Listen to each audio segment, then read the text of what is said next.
Cars in Canada this weekend with 2 races live on ESPN. You can see the second one from the street circuit in downtown Toronto tomorrow night at 8:30.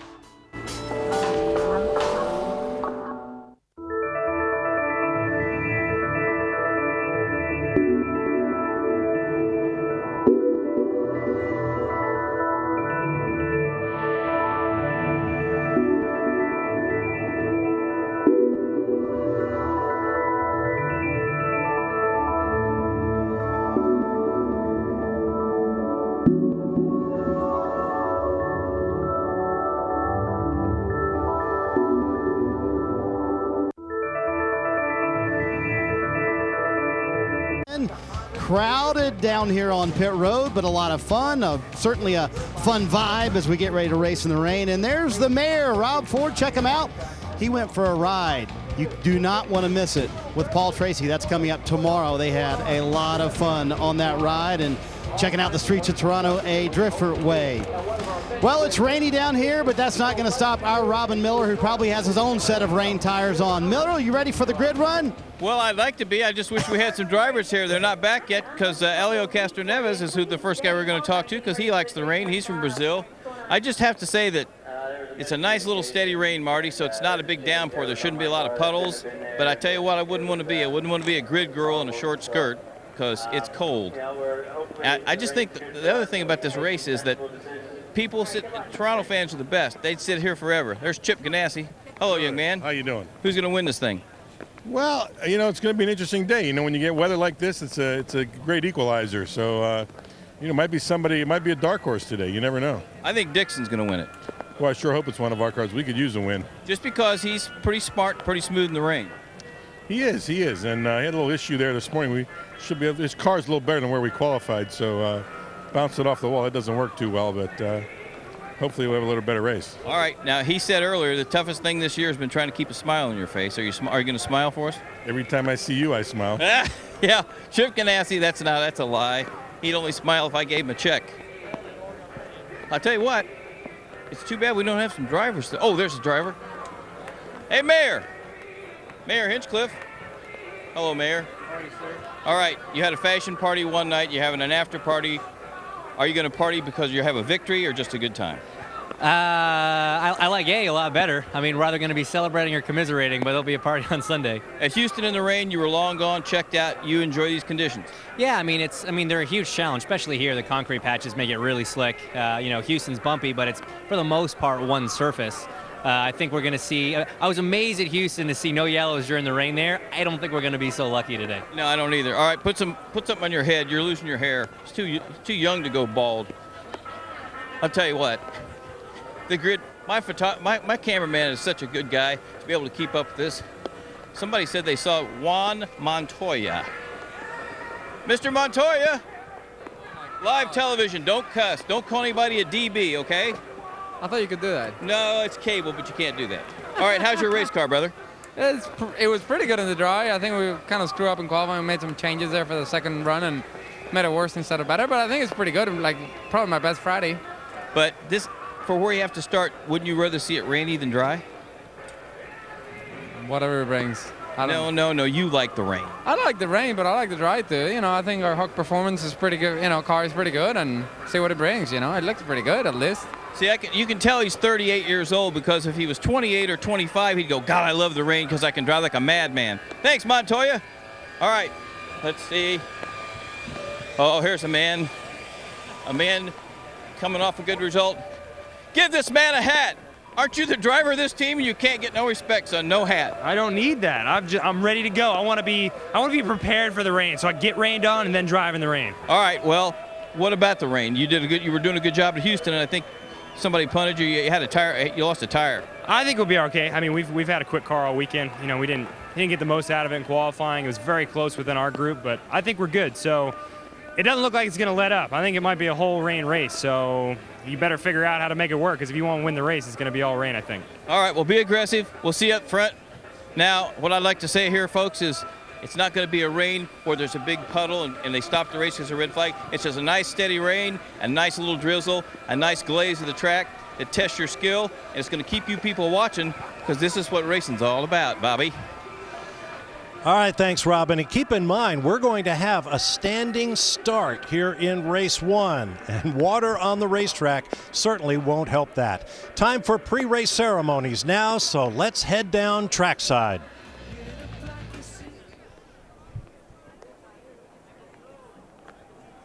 Race fans, at this time, please rise and remove your hats as IndyCar Ministry Chaplain Father Jeff Kalia offers this afternoon's invocation. Father, you are the giver of all good gifts, even the rain, and we give you thanks for them, although we wouldn't mind if you took the rain away from us. We ask the blessing of your protection upon us all today. Keep the drivers and crews and officials safe, and may we all be brought home safely at the end of the day. And we ask this in your holy name. Amen.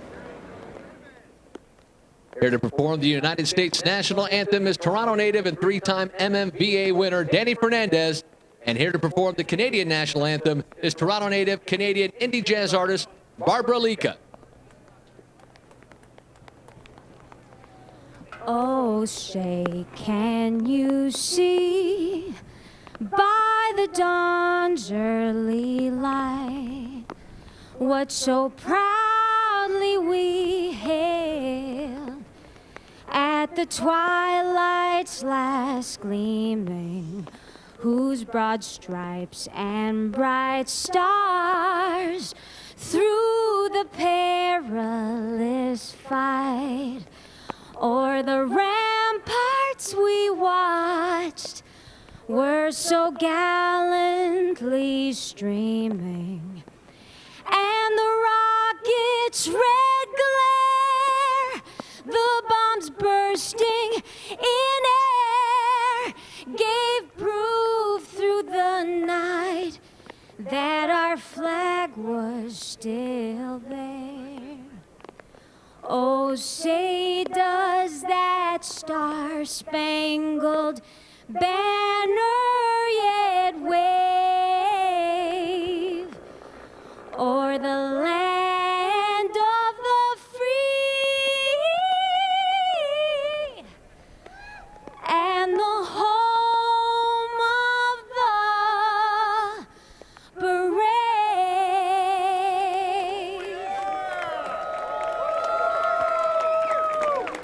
Oh, Canada, our home and native land, true patriot love in all our sons command.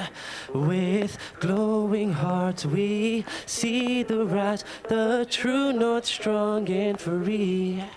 From far and wide, oh Canada, we stand on guard for thee.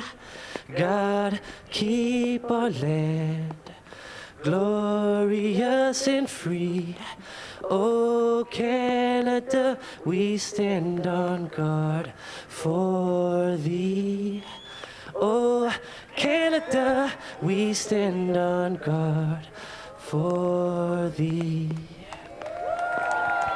How about a race fans? A nice round of applause for Barbara and Danny for the singing of the United States and Canadian national anthems. And with that, we are now just minutes away from the start of the first of 2 full points paying races here on the streets of Toronto in the Verizon IndyCar Series. Welcome inside, folks. I just had to give up. I'm sorry. I wanted to keep my colleagues Townsend Bell and Paul Tracy nice and dry, so here we are. But Paul, looking at those grandstands and those crowds with their umbrellas and their slickers, the rain was not going to turn these Canadian fans away. No, the Canadians love their racing up here. They're here to cheer on the mayor of Hinchtown. It's treacherous out there, Bob. I just got off the track in the stadium super trucks, and it is like a skating rink out there. So these guys have got their work cut out for them today. But Townsend, I've got to believe that driving in the wet, it has to be a part of every racing driver's arsenal. And when you consider all the tracks that we see in the Verizon IndyCar Series, you've got to be good everywhere no matter what the weather conditions. You really do. And remember, we've got 6 races left. We have 2 street circuits here in Toronto, 2 permanent road courses, and 2 ovals to finish up this championship. Now, the top two in the championship, have never won a championship before, but sitting in third is Ryan Hunter-Reay. I really think it plays to Ryan's strengths, the fact that he's won a championship before, he's quick on all those remaining circuits left on the schedule, and in the rain, if we remember earlier this year at Barber in Alabama, he won in a race that started in the wet. But it's not going to come easy. There is a lot to play, and anything can happen in the rain. And a very difficult racetrack in store. Now, earlier in the week, when it was bright and sunny, Paul Tracy, a two-time winner around these streets, took Townsend Bell out to give him a lap and a few pointers. I'm here in my hometown with T-Bell, fresh off the track at Motorsport. Now, turn one is super, super bumpy. Guys have been going down the runoff repeatedly in practice today. Woo! Nice line. Smooth like butter. Hey, I didn't forget how to get around here. This isn't my first rodeo, Townsend. What's going on with the trip? You're going to blow this thing up on false neutral. Putting it in neutral on Hey, take care of this thing. We've already had a memo, by the way, about pace car abuse. They've smoothed out the back straightaway and repaved it, but there's still some rollers down here at the end of the straightaway. There's one right here at the 500 mark. And you've seen in practice, guys are locking it up a little bit. Now you can run too wide through here. Too wide, but this concrete is ultra slippery. Guys have been sliding, tires are squealing. Hard to get the power down all the way up that hill. But now that they moved that wall out, you can't pull a PT and shortcut the course. Yeah, there's no more shortcutting right here, but you can still carry pretty good speed. Lap times have been quick. We might see them down close to the lap record this weekend. This was always a hard section. Do you want to carry entry speed or really be patient and get an exit? I think it's more important to get in good, but you got to get off that corner well for lap time. This is so bumpy, God. Look at this every year, more and more. Look at the bumps here. Climb that curve. Woo! Timing line is right there for qualifying. You'll take a lot of curb, almost touch the tires here. Again, carry a little bit of curb here. Each one of these corners is increasing in speed. I'm riding with Paul Tracy! I'm riding with Paul Tracy! And that is a lap of Toronto. All the sensors are going off. It's in limp mode. We just burned up another pace car. And afterwards, Paul Tracy said, "Hey, what have you done to my car, man?" Time to go racing, and we thank you for watching IndyCar Live on NBCSN, presented by Verizon. Time for the drivers to get strapped in, and announcers as well. It's almost race time here on the streets of Toronto, Ontario.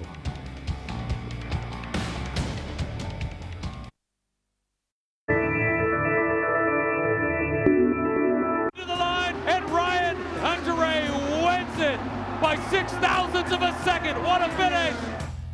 After adding his name to the roll of racing immortals, Ryan Hunter-Reay's season took a sharp turn away from the Verizon IndyCar Championship fight.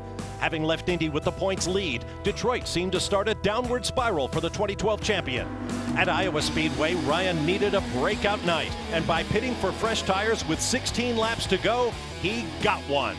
Tony Kanaan will have 2 laps. I don't think he can hang on. Look at the car wash up high to the high side. Ryan Hunter-Reay goes for the lead in turn 1 at Iowa Speedway. RHR is going to turn it around and continue Andretti's domination in Iowa. Back in third in the standings, RHR is now focused on chasing down the Penske duo of Will Power and Helio Castroneves. Playing host to the season's final doubleheader weekend, Toronto provides a chance to earn a double handful of points. A move that worked last year for Scott Dixon, who made up 36 points on his way to becoming the 2013 Verizon IndyCar champion.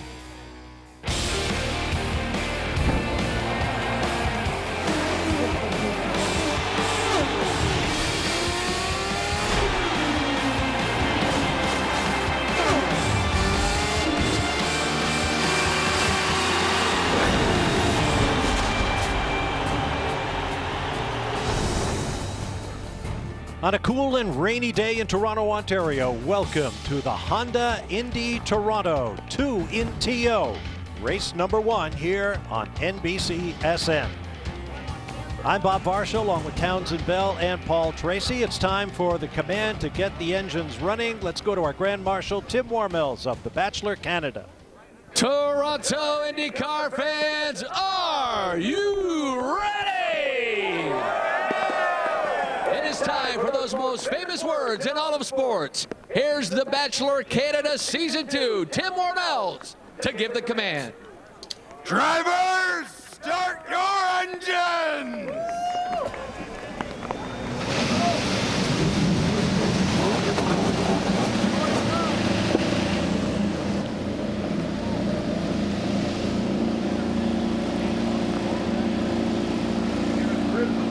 Well, Sebastian Bourdais has clicked this off. He's won his first pole since 07. Now he wants to get his first win since he left for Formula One in 07. But then there's the championship, number 2, Will Power. The leader, his teammate Helio Castroneves, and then Ryan Hunter-Reay in third. It's raining hard, Marty. This is going to be fun. Kevin, row 3 should be fun to watch today. You've got Tony Kanaan, the hottest guy in the series, had the best car at Pocono, the best car in Iowa, didn't win either race. He told me moments ago, I'm excited for the rain because it's an equalizer. That means the guys up front who had an advantage won't have it now. Beside him, Simon Pagenaud. Remember last corner, the last lap in qualifying, he wrecked. He told me the damage was not very bad. The one thing he's worried about, in Houston, they had a braking issue the last time it rained. He's hoping it doesn't happen today, Kelly. Marty, in row 5, you'll find the hometown boy, James Hinchcliffe, the lone Canadian in the field. In 4 tries, his best finish is 8th, but today he'll go for his first podium of the season and to give his enthusiastic home crowd something to cheer about. Robin? Kelly Marko and ready to start out the season in the Fast 6 at St. Petersburg. Everybody thought, man, this kid's finally turned the corner on street courses and road courses. He's going to drive like his dad and his grandfather. Not so fast. The last 5 starts, 18th, 18th, 16th, 16th, and today he starts last, 23rd. He better pray for some alternate strategy and keep this rain going. Then Andretti Luck here, 7 victories. He's got the 7 victories his dad's got here. Marco's never led a lap of competition in Toronto. So he's got his work cut out for him today, Bobby. That he does, Robin. Thank you. You can see Rooster Tails in the pit lane already as the rain continues to fall heavily. And out in front of it all, the occupant of Honda's fastest seat in sports. Today we have a special guest in the 2-seater, riding along with 2-time Indy 500 champion Arie Luyendyk. Andrew Bayfield is the Senior Vice President of the Dr. Pepper Snapple Group Canada. Andrew, this is Bob Varsha in the NBCSN booth. How do you like the ride? It's a lot of fun. It looks pretty treacherous out there. You getting any indication from the way that Indy 500 champion up front is driving? He looks pretty confident. I feel pretty good. Well, thanks very much for taking that ride today. Thank you. All right, now for your chance to get in on Honda's fastest seat in sports sweepstakes, log on to shophonda.com. Now let's talk about this racetrack, Townsend. Oh, this is a great racetrack. The trickiest street circuit on the schedule for IndyCar. It all starts in turn 1. So bumpy here as we watch Ryan Briscoe on the brakes. And then you hit those concrete patches with no grip in the drive. We'll see what they do in the wet. And then down at turn 3, this is your key passing zone. A very heavy brake zone down to a slow first gear right-hand corner. And if you stay on the outside like Hinch does here, you actually have an advantage going into this next left-hand kink. Green is good, red is bad. That's why you're going to see Kimball back out. What happens, Paul, if you stay side by side? Well, it all depends if the guy pinches you or not. You know, it's just one of those things. You know, there's an accident right there between myself and Castroneves, but, you know, it's just one of those things. It's thread the needle through there. It can be done. It's been done, but it's very difficult to do. So. Well, that one hurt. Elio lost about all of his fans in Canada, I remember, with that move. Not enough room for 2. And then it comes down to turn 8. Now, this is the hardest brake zone. You go through that fast kink. You've got to brake, balance the car as you're still laterally loaded from that fast kink. And it's super bumpy there. You can make a move, but you've got to just get it right. Coming out of turn 8, it leads to this beautiful, relatively smooth sequence, which is 9, 10, and 11. You're going to use a lot of the curb here in turn 9, and the speed progressively builds corner to corner onto the front straightaway. And if you keep your momentum up, that's a fast lap here at Toronto. Guys, this place is tough, and these guys have no idea what's going to happen in the wet. It's tough when it's dry, no question about it. This is going to be fun to watch. And with that, let's take a look at how they'll line up with our Mother's Polish starting grid. On the pole, After a spectacular qualifying session, Sebastian Bourdais, his 32nd career pole moves him into a tie for 8th all-time with Michael Andretti. His first pole since 2007, and he was absolutely delighted. Will Power, second in the points coming in, starts next to him. And then points leader Helio Castroneves and Ryan Hunter-Reay, our most recent winner at Iowa Speedway. Simon Pagenaud starts on the inside of row 3. Tony Kanaan still looking for that first victory for Chip Ganassi this year on the outside. And how about row 4? Luca Filippi, qualifying 7th. He's only doing a couple appearances this year for Team Rahal. Your local boy James Hinchcliffe back in row 5 on the inside, and then it's Penske and Ganassi on row 6, Montoya and Scott Dixon. As we look at Newgarden, he was really quick in practice. For whatever reason, struggled in qualifying. And Graham Rahal, he's been was not happy all weekend. Also didn't qualify very well. Sato, Conway, we've got Munoz and Jack Hawksworth. How about, well, Hawksworth wasn't too happy. Marco Andretti was absolutely despondent after the first round of qualifying. He will start caboose on the field today.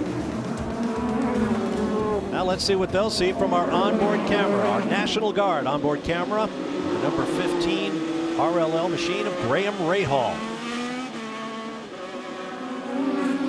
Next up, as we work from back to front, Ryan Briscoe with the Verizon cam. James Hinchcliffe will be carrying the United Fiber and data on board, so our thanks to them. Boy, is he under pressure this weekend as the only Canadian in the field. Simon Pagenaud wrecked his car at the end of qualifying, but there he is carrying our Lucas Oil on board. Our Chevrolet onboard camera will be on the machine from Penske Racing, piloted by Helio Castroneves, trying to protect or expand that championship lead. And in the 67 machine from Sarah Fisher Hartman Racing, Joseph Newgarden with our Verizon streaming camera. Remember, you can ride along with him. Just download the IndyCar 14 app, visit verizon.com/IndyCar, the App Store, or Google Play, Verizon and IndyCar, driving technology.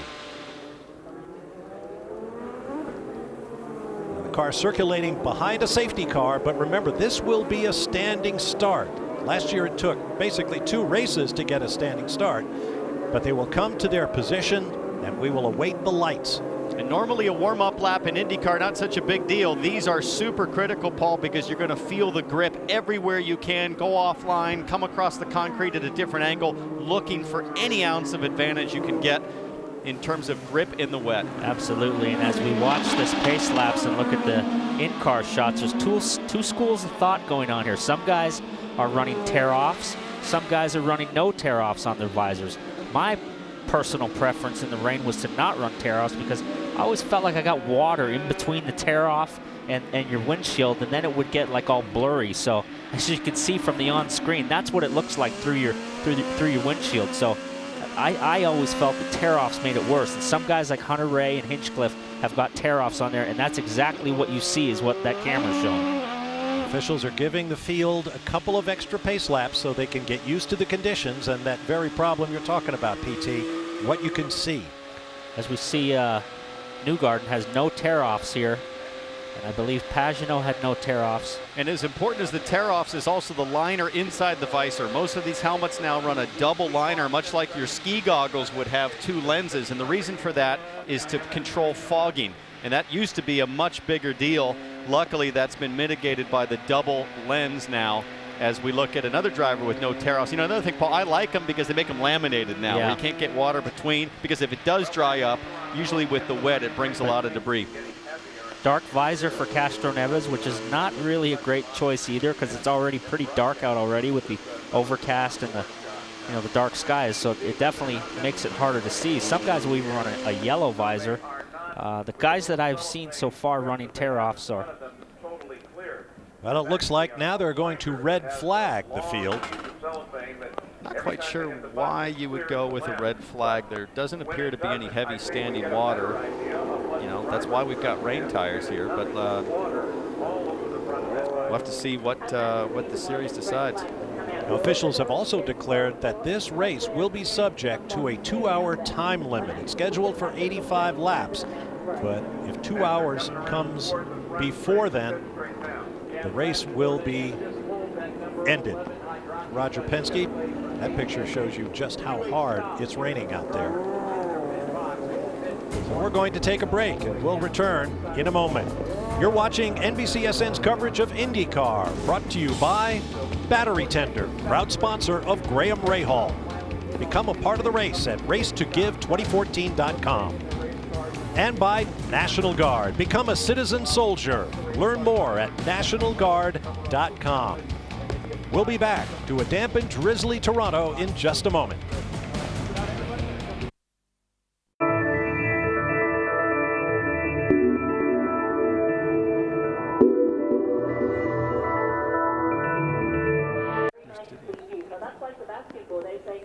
Welcome back to Toronto. Don't forget the Tour de France continues tomorrow morning here on NBCSN with a stage for the bold as the race transitions from the Alps to the Pyrenees. Coverage of Stage 15 begins tomorrow morning live 8 Eastern. Primetime coverage at 8 p.m. Eastern, all here on NBCSN. One of my favorite events in the world. I've been following it every day. It's been great to watch. Let's go to Kevin Lee. Down here in the KVSH pits with their triumvirate of owners, James Sully Sullivan, Jimmy Vasser in the middle, and there's Kevin Kalkoven. When your car's on the pole, this is not ideal, correct? Well, it's the same for everybody. I think they're obviously trying to be safe, and it's not so much standing water. I don't think it's just the spray. Going down into turn 3 is going to be visibility issues, but we're really, really happy for the team, and Sebastian did a great job. This is Hydroxy Cuts headquarters for their company. It's a home race, so so far so good anyway. How much does strategy change when we get into this kind of a situation? With the rain, I mean, it's it changes every situation, every lap really. If we can run clean though and control it, it should be pretty straightforward. Dry might have been better though for the guy that has the fastest car here today, but everybody in the same conditions. Kevin, let's talk to Tim Cindric. And do you agree with this call to red flag the race before we started, Tim? I'm a little confused. I mean, it's a rain race. I don't know what we're waiting on. I understand that, you got to try and do the best you can, but I don't think the conditions are going to change here anytime. But, hey, that's why they see a lot more than I do right now. I don't think there's a lot of standing water, and it's a rain race. So let's race. So you feel like it's okay to go?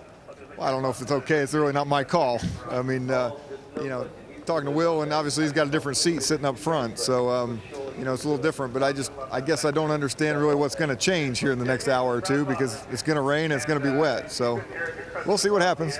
I know it's the same for everybody, but as a strategist, as a guy trying to win a championship, do these races make you nervous? I don't know about nervous. You get a little more anxious about what's going to happen, and a steady rain like this is a little easier than rain and sun and rain and sun. But either way, the guys have to work on these cars all night to get them ready for tomorrow. So I guess that's what makes me a bit more nervous. Right, as Tim said, he thinks maybe it's time to get things going here, Kelly.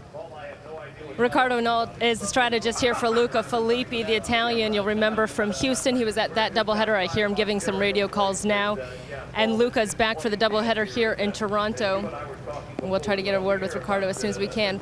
Riccardo, based on what you've heard from Luca, do you think it was the right call to red flag it before we got green? Oh, yeah, he's in 7th position. He said he couldn't see a thing. I can't imagine what it'd be like further back in the field. So the guys can't see anything right now. I think it's the right call they're making. Right now, they just said we're on a 10-minute hold. They're going to get us our cars back here to the pit box.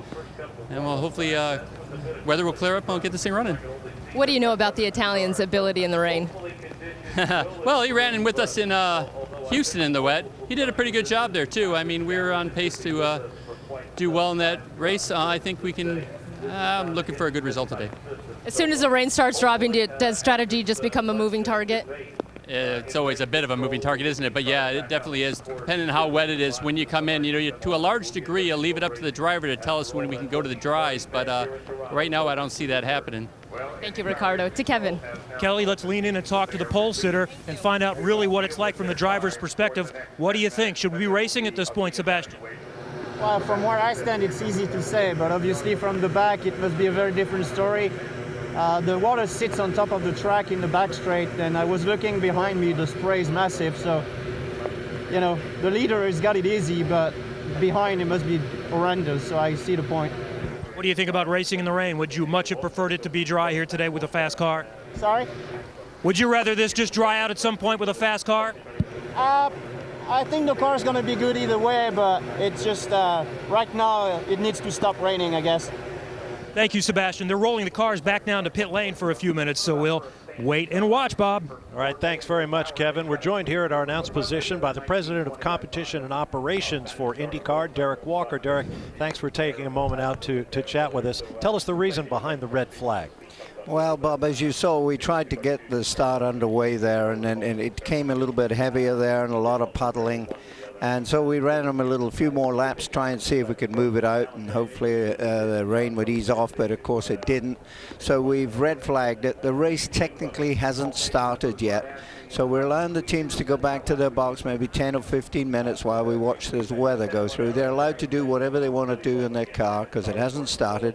And then we're getting to come back out of line, and hopefully the weather will have eased up enough that we can get some of that start underway. We've got guys out there trying to sweep the water out of the way. Derek, was the red flag the result of what you observed and your officials observed, or also in conjunction with what the drivers? Were you hearing a lot of guys complaining further back on their radios? Well, there was a lot of feedback from the teams that visibility was pretty bad. We could see it. You know, we were observing at the same time. So all things considered, we thought we'd give them a few extra laps, see if we could move some water, and if it was beginning to ease up, we might take it even longer, but it wasn't easing up. So rather than just keep trundling around, we brought them in. So from here out, are we in a time race now or full distance lap-wise? No, the race hasn't started, so it's the same rules as before, 2 hours or the 85 laps, whichever comes first. And it's been declared a wet race as well. Correct, yes. So that's very astute, Bob. You noticed that. Well, you know, there's very little that escapes my view. I'm an appreciative observer of the IndyCar weather scene. But in terms of the drivers, what does a wet race mean for the teams? Well, you know, it's pretty nervous time where you've got this much standing water because it is pretty slick out there. So, and they haven't had a lot of time to go around there in the wet, so they haven't got the wet set up. So it's the worst case scenario. All right, well, we thank you once again for taking the time to chat with us, Derek. You're welcome. Derek Walker, President of Competition and Operations for IndyCar. There is Sebastian Bourdais. I don't think even this weather will dampen his excitement at sitting on pole for the first time since 2007. The man called Seabass will get to his starting position first.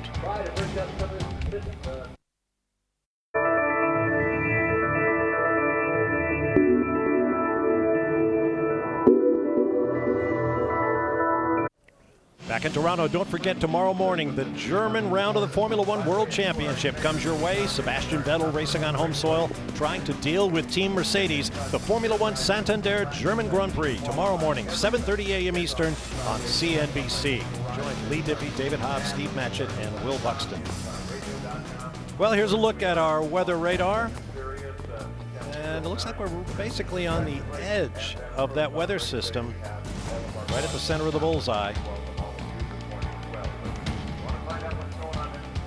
Nobody knows more about weather and how it might affect IndyCars than our own Robin Miller. Robin? Bobby, Marco Andretti's got the worst view because he's in the back of this thing. Kid, it's not puddles, it's just horrible visibility for you, even at the speed you were going. Yeah, I mean, I can't even see past my own front tires. Pretty bad. You know, we're just going to have to be smart about it, not press the issue right away. Putting a rear wicker on, will that help?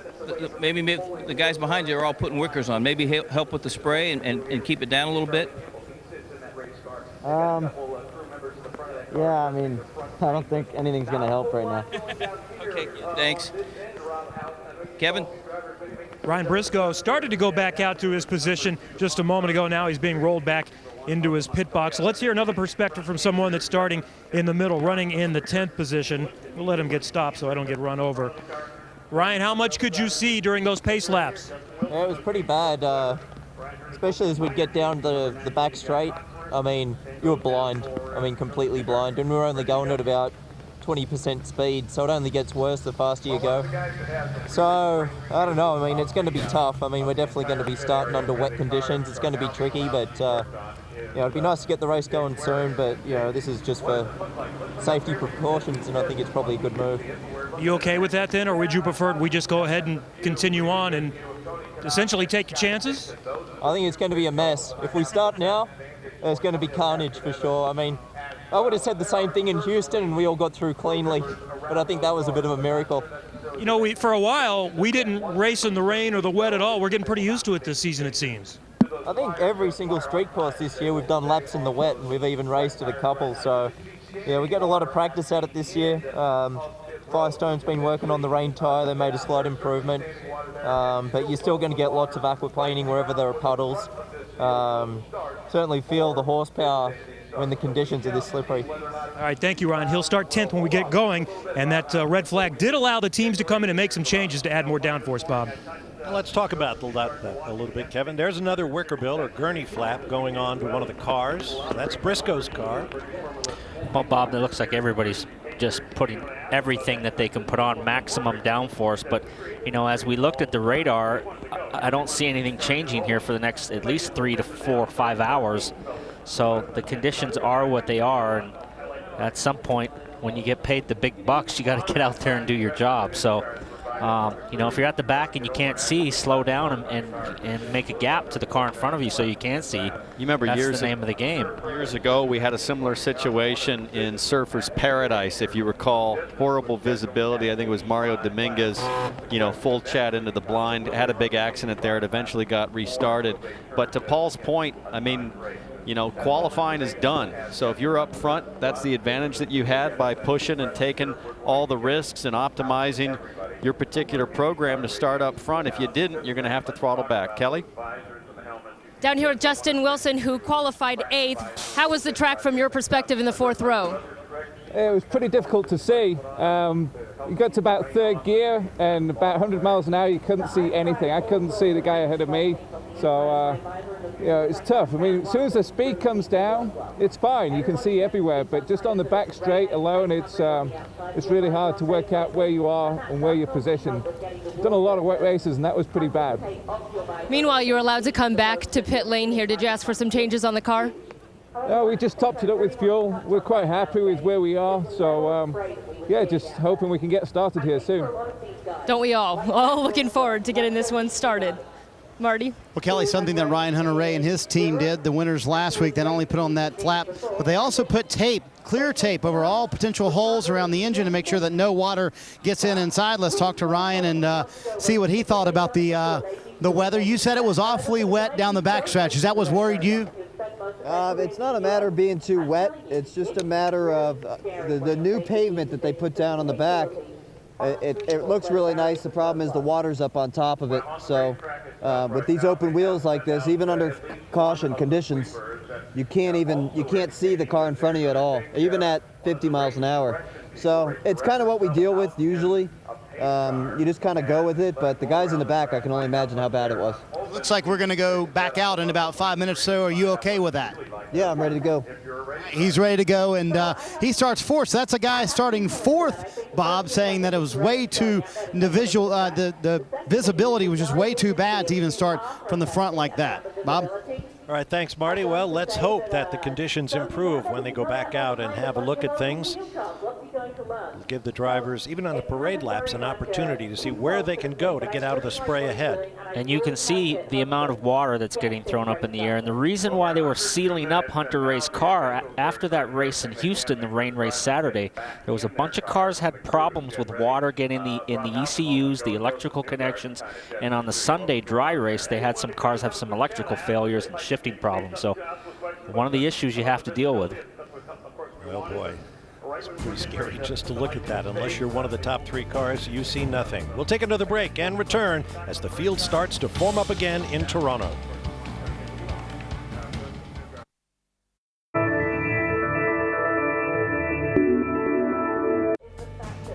Welcome back to Toronto, where the streets are wet and the race is under a red flag. As you heard Derek Walker say earlier, the race has not yet officially started. There's race director Bo Barfield going out to have a look and get his feet wet.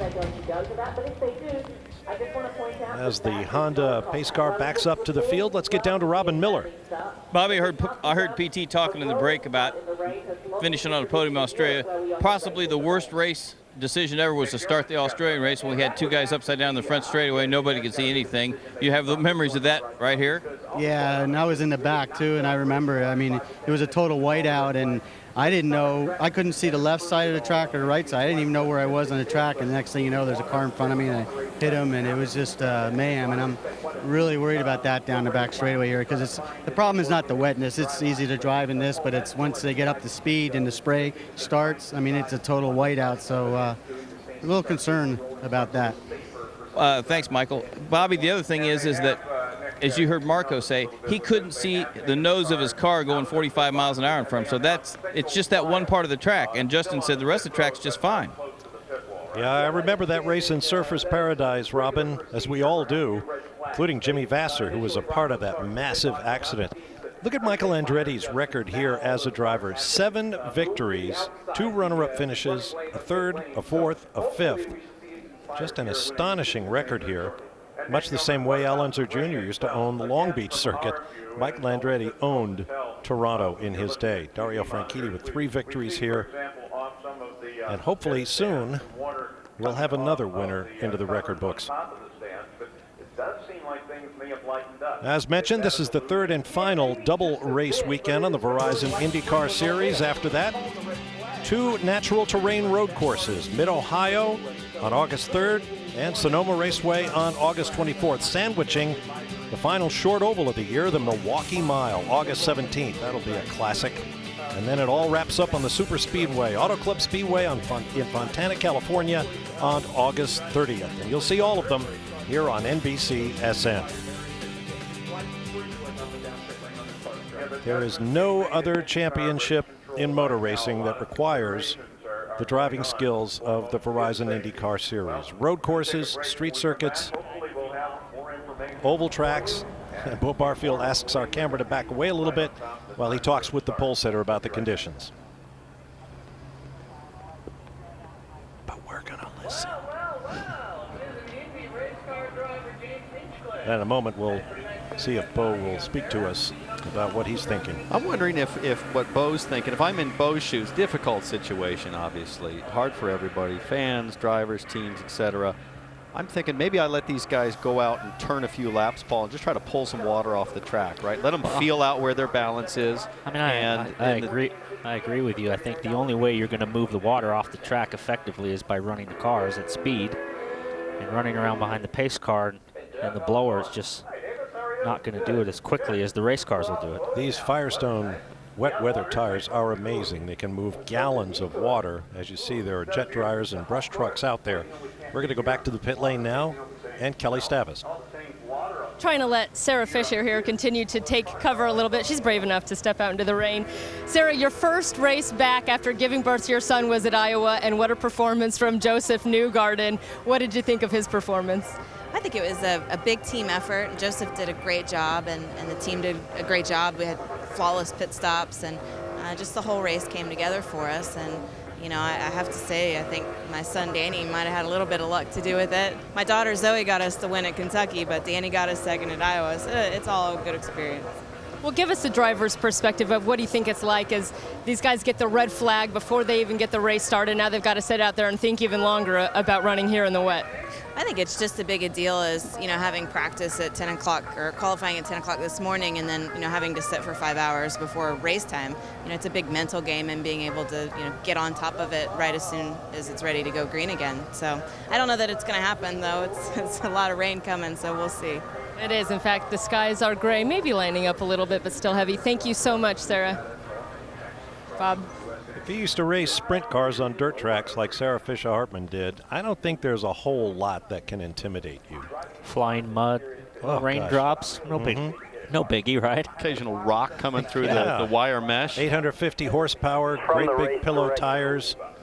Here, this will now be a rolling start. It will be single file, most likely second time by.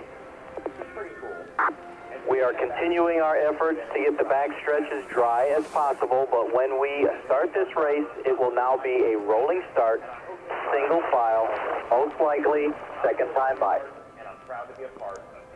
Well, there you heard it. I think that's probably the best case scenario to abort the standing start and, as we said, get those cars running single file. Marty? Townsend, Rob Edwards relaying that to Simon Pagenaud. Is that the right call for the rolling start here, Rob? It probably is in the circumstances, yeah. You know, we got another chance tomorrow. We can do a standing start then when hopefully the conditions will be better. And so I think it is. You know, I think the biggest issue is, you know, the back straight here is so long, so fast, is making sure the guys have got visibility down into turn 3 is really the biggest thing we've all got to work on. What about with the rain for Simon? Does that maybe give you a little bit of an edge here? Well, you know, Simon likes the rain, and we think we've got a good car. So we're certainly not sad that it's raining, but you know, we'll see how it plays out. But yeah, he's you know, he's ready to go racing, and he feels he can do well in the rain. Championship-wise, with you guys being so good on the street courses this year, is there a little bit of a sense of urgency this weekend that you need to gain points now? You know, I think if we start doing anything differently, then that's when it'll go wrong, right? I think, you know, yeah, the best results have come on road and street circuits, but you know, I think we've been competitive everywhere, and we're just trying to do the best we can at every race we go to, and see where the points end up at the end. Mr. Edwards would not mind putting Mr. Pagenaud in victory lane today. Kevin? Marty, I've got the most successful umbrella holder I could possibly find. It's the captain, Roger Penske. Are you okay? Does this make sense, the decision to go ahead and red flag and wait for the conditions to get a little bit better? Yeah, there's no question from a safety standpoint that put the guys out there on a grid start, I think would have been a mistake. I think the officials are doing the right thing. We'll start single file. It's a long way to go here today. We just have to, you know, stay with the car underneath us here. I think it's going to show some driving skills here, but to me it's a shame. We got a great crowd here in Toronto, and it's always a fun place to race, but we'll see what happens. It's always something. When you have 3 cars, as you do, in the legitimate championship hunt, what kind of fear and nerves do you have going into a wet race? Well, I think, you know, my fear and nerves probably are always the same no matter what the race is, but more important is the 3 drivers we have are experienced. They know what's at stake, and at this point, you know, we've got to stay cool and realize we've got to be running at the end. I told Elio, if you're running at the end and haven't spun, you'll be happy. Good point. Roger Penske will be watching his 3 cars here coming up today when we get going, hopefully in just a few minutes.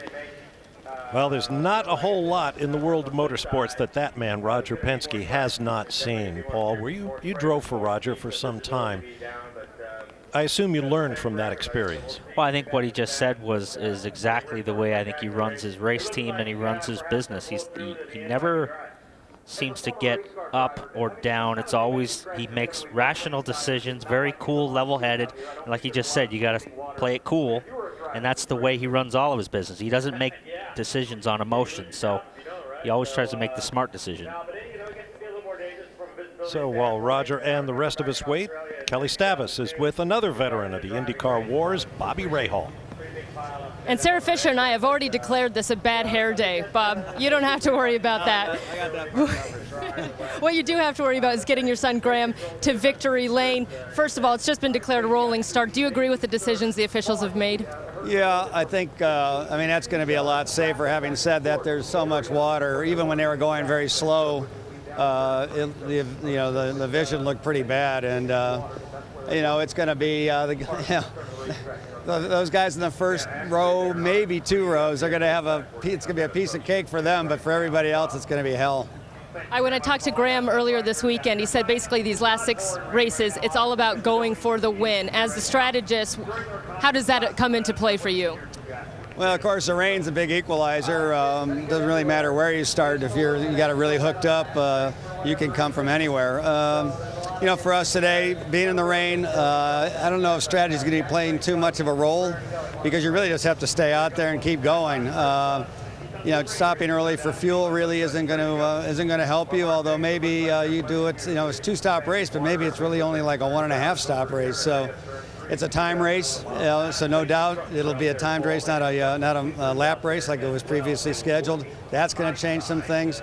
But the big thing right now, it'll be survival for the first 20 or 30 laps. It's just going to be keep from getting hit and keep from hitting anybody. Strategy, definitely a moving target. Thank you, Bobby. I just figured it out, Kelly. You were talking about Bobby Rahal's hair. Not mine. I got it. Well, while we wait for the next attempt to start the race, there is the winner of our most recent round at Iowa, Ryan Hunter-Reay. It was an absolutely amazing finish Terrific call from the Andretti Autosport pit wall for Ryan Hunter-Reay to take tires late, and here was the climax. And we were watching up in the booth, and it was like, wow, that's a risky call. We thought Kanaan was so commanding all night, leading 270 laps, and then when Hunter-Reay put these tires on, he just rocketed through the field in like 3 laps. It was completely impressive night for him. He backed that up midweek with an ESPY award, so incredible week for Ryan Hunter-Reay. And not just for Ryan Hunter-Reay, also Joseph Newgarden on a similar strategy, who went just blowing through past Kanaan here. From 12th. From 12th and almost caught Hunter-Reay. And in fact, Newgarden came from well back in the field, 21st, 23rd, something like that, to finish second, matching his career high in the series for Sarah Fisher-Hartman Racing. Tony Kanaan in the red car from Target Team Ganassi. What a huge heartbreak for him, but... And one of the reasons to watch today, folks, is that even though it's raining at the start, if a dry line were to form, you would see a similar effect with guys taking a chance going to dry tires early. And with a dry line, the lap times can vary by oftentimes 10 or 15 seconds in those circumstances. Pretty big variance at the last rain race in Houston. A lot of guys opted to try to run a dry setup. I would imagine here that everybody's on full wet setup. So some guys gambled and ran, you know, kind of a dry setup, and they really struggled in the rain. So how confident is Ryan Hunter-Reay? He's asleep right now, I think, in there. It's no big thing. I mean, that's one of those things. Your adrenaline gets up. You're ready for the start. He almost loses the umbrella. And then you have to come to a stop, and it's like your body just wants to crash, and you can really fall asleep just sitting there before the start of a race because, you know, that adrenaline's up, and then you just shut it down. Well, and the seats are so comfortable. I mean, these are form-fitted. It's a cocoon that surrounds you. It's warm. It's cozy. It's quiet. Just ask our Formula One colleague, David Hobbs, who once fell asleep on the grid for the Indianapolis 500. There's Tony Kanaan, obviously just fraught with emotion. Oh, he got the wake-up call. Let's go to Kevin Lee. Well, Mike Hull is the managing director of Target Chip Ganassi Racing, which includes Tony Kanaan. He's on the stand for Scott Dixon. Are you okay with the decision and the way this is being handled? Is this the best case scenario? Well, I think all of us love to watch racing. We don't love to watch each other in the pit lane. So from that standpoint, we'd rather be racing. But there's a fine line between machismo and being intelligent about the conditions. And IndyCar has a broad view. From the pit lane, we have a narrow view. So we're happy that we're going to get to race today. Let's talk about your team. We just showed the highlights from the end of Iowa and how good you guys have been. It has not been the season that you want, but do you feel like you're coming at this point? Are things starting to come together? A lot of variables involved this season with changes. We had a great race at Pocono. We had a great race actually at Iowa. We are making progress with our Target cars, Novo car, and our NTT car. All 4 cars actually making great progress. We were disappointed in Iowa, if that makes sense. But we were also really, really excited about how we raced, and we think we'll race well here at Toronto. Scott Dixon has a good car in the dry, but he brushed the wall, so he's mid-pack. So does the wet work out pretty well for him to mix things up? Well, I don't know about that. I think the wet's a little bit give and take.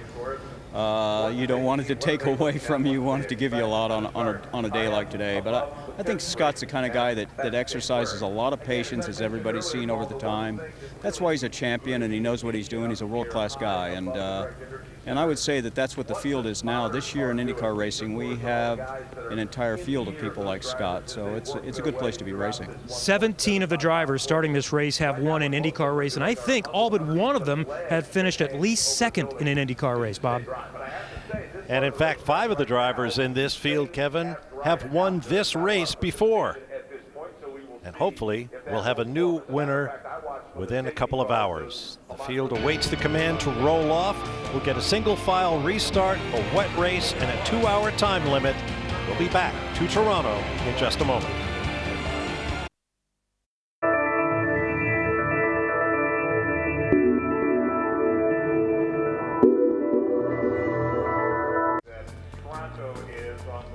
Really interesting qualifying for Sunday's Santander German Grand Prix. You won't want to miss it here on CNBC. Note that change, CNBC at 7:30 a.m. Eastern Time with Lee, David, Steve, and Will. In the eyes of James Hinchcliffe, there's Tony Kanaan, who's been on such a roll lately. Just a couple of minutes from what we are told will be the roll-off for a rolling start of today's race. Now, recently, the drivers in the Verizon IndyCar field were asked to rate one another. Robin Miller chaired the gathering at Pocono Raceway 2 weeks ago, and here's what transpired. Give yourself a grade. Speed C, execution D, probably. I think that's about where we're at. So not great, to be honest with you. It's a really depressing exercise, Miller. I mean, like grading myself. I don't know, I've been qualifying all right. Qualifying, you get an A. But, so average it out to a B plus? Oh, B plus? Now you got to give your fellow driver Graham Rahal a grade. Graham Rahal. He's been on the podium and I haven't this year. So, I don't know, it'd be hard to rate him worse than I've done. I would also give him a B plus. Give yourself a grade, be honest. Well, I think Hinch was way too kind. I think we're probably like, we've qualified terribly, we've raced well. A C minus or something like that. How about the Mad Russian? This is the guy you're grading. I'd say probably a C. I mean, he took me out at Long Beach, so I got to knock him a little bit for that one. You're grading Scott Dixon. Ooh, Scott. And don't go by the fact he's got a good-looking wife and 2 kids. It got nothing to do with that. Okay. I quite like Scott.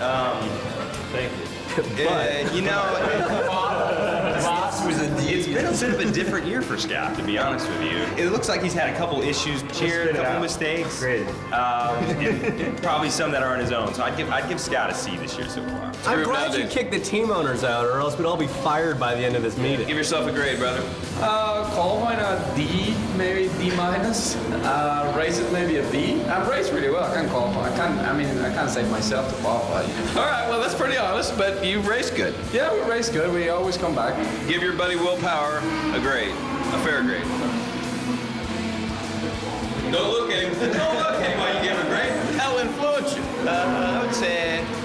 I would say B minus. Give yourself a grade, brother. For me, probably a D in qualifying on the street courses. Horrible. Racing, yeah, B plus. I reckon. Had some awesome races, plus a lot of cars this year, so been pretty good. So yeah, I'd say B. You've always been the guy to beat on ovals here the last year and a half. So give yourself a grade for the first 10 races this year. Qualifying, probably an F, and then racing B, so C maybe. Ed Carpenter, give Mr. Ed a grade. Oh man, I mean for what he's done, I think with his team and as a driver this year is impressive. He might end up the best grade of us all.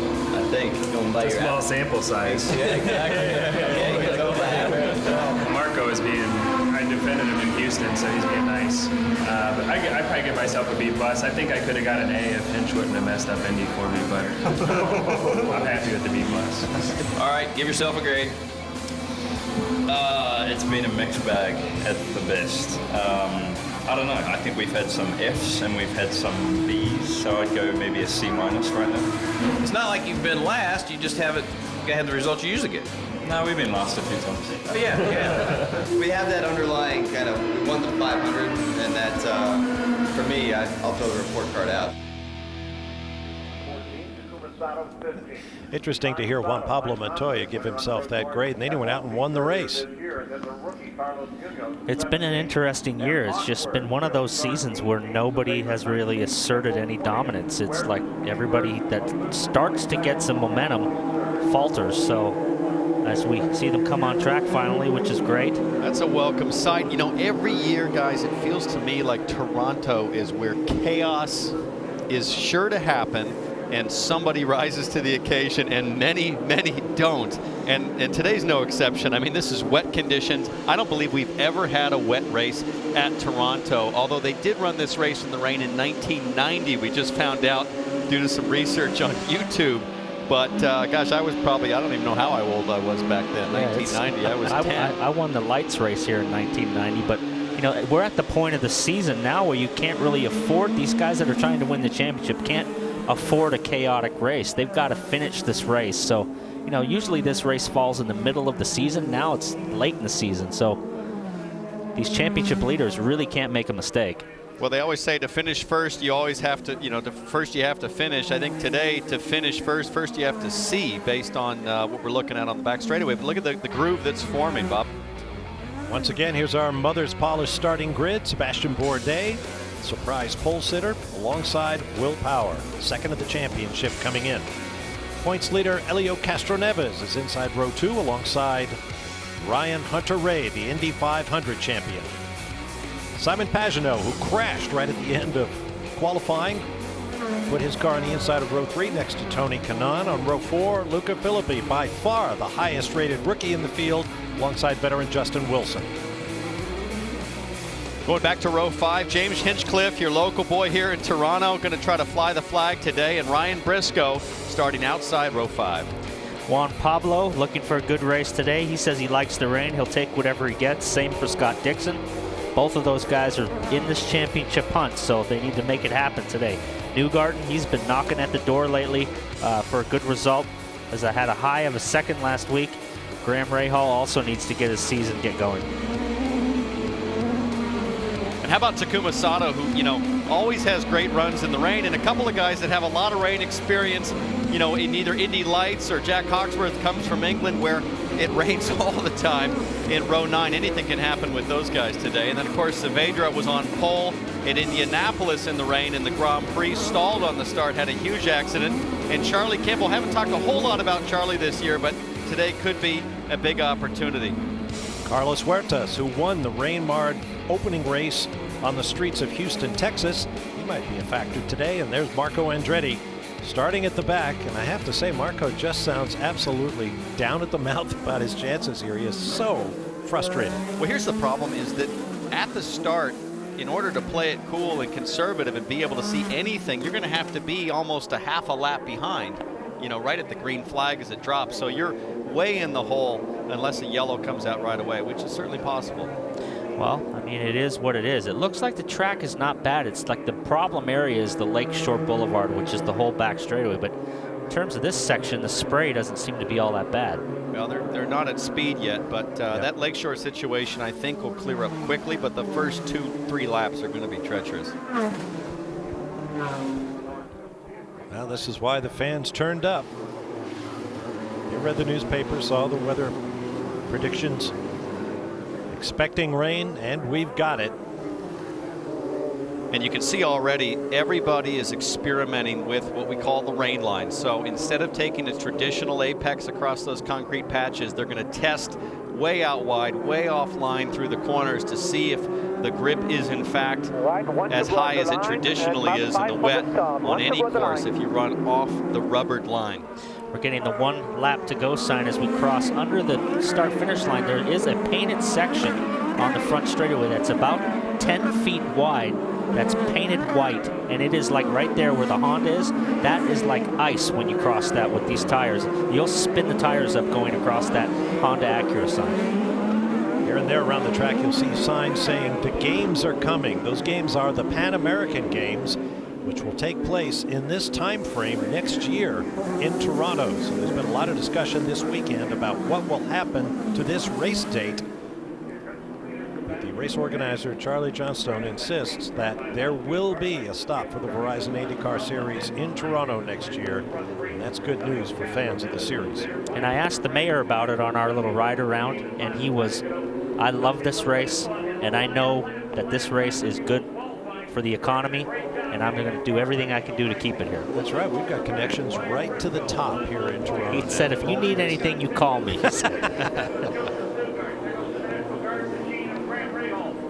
Well, we're waiting for the lights to go out on the safety car, and we'll see what happens. Oops,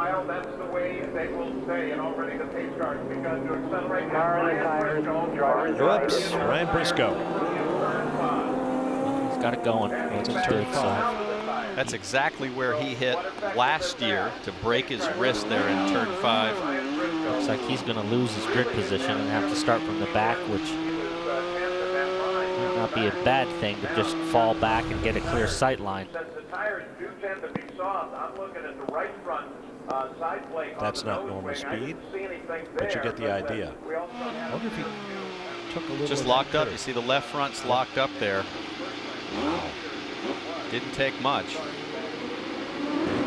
You know, one of the challenges, the idle speed of these engines is a lot higher. That's high. Man, if you're off throttle, really low grip, just the idle is going to drive you into the tires. Hit from pit lane.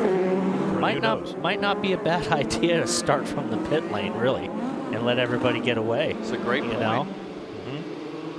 It's not going to hurt anything, that's for sure. Doesn't really look like there's any damage to his front wing. I just want to check it. Thought maybe they might have made some downforce setting changes on the new nose. It looks like they're going to leave him with the one he had. Either starting from pit lane, Paul, is a strategy, or go a full lap back here. Oh boy, the pace cars. Woo! I guess it's pretty slippery. Got to give him a job doing the GoPro course preview. Runoff, turn 3. Who's driving that pace car? I don't know. Is that you, Townsend? You didn't give the keys to Mayor Ford, did you, when you got out earlier in the day? Looks to me like the passenger went for the e-brake.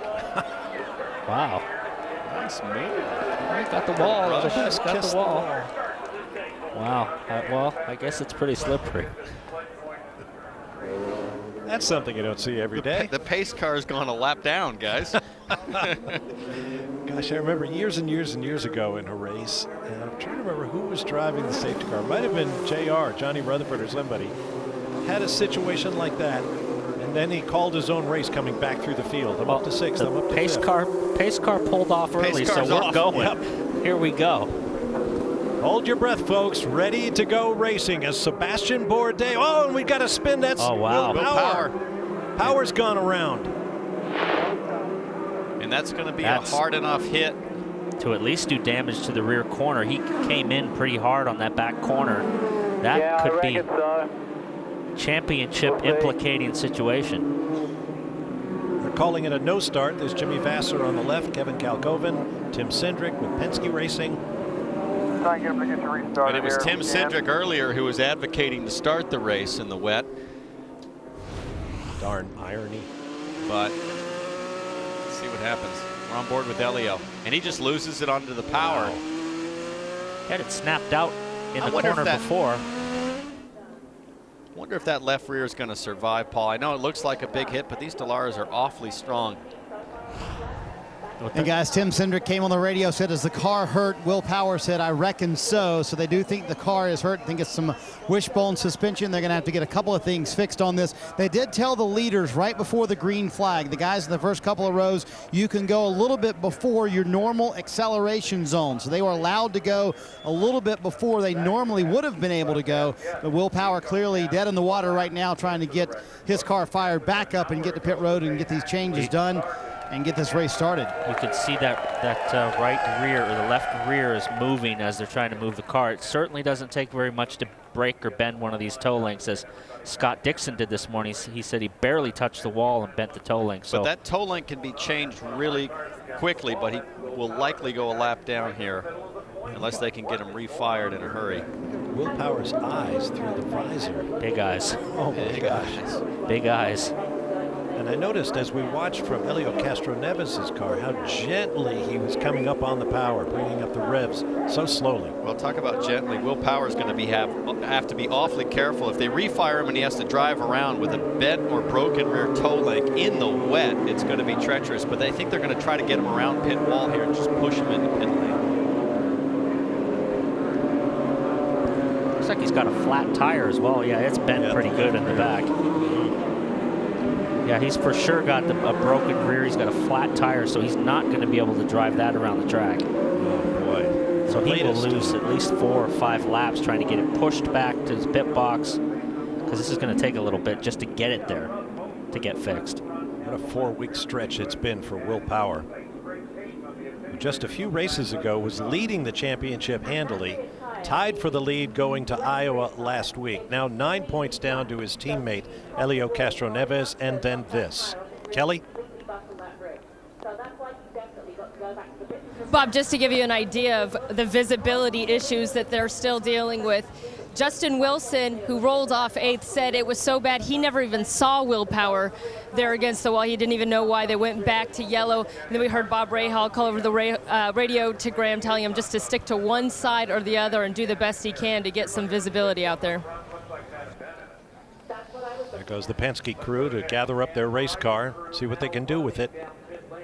Now, typically that toe length, Paul, that they need to change, I would think would be preset to the precise length that's needed to achieve the same toe setting that the car would have had before the impact. But I'm not sure that would be the only issue based on the fact that tire went flat there. It was a pretty good hit. Yeah, it was a good hit. You know, Penske will have spares ready to go in the pit box, but this time that it's taking them to get it there is probably going to cost them a couple laps for sure. Well, assuming the race goes, it was called a no start.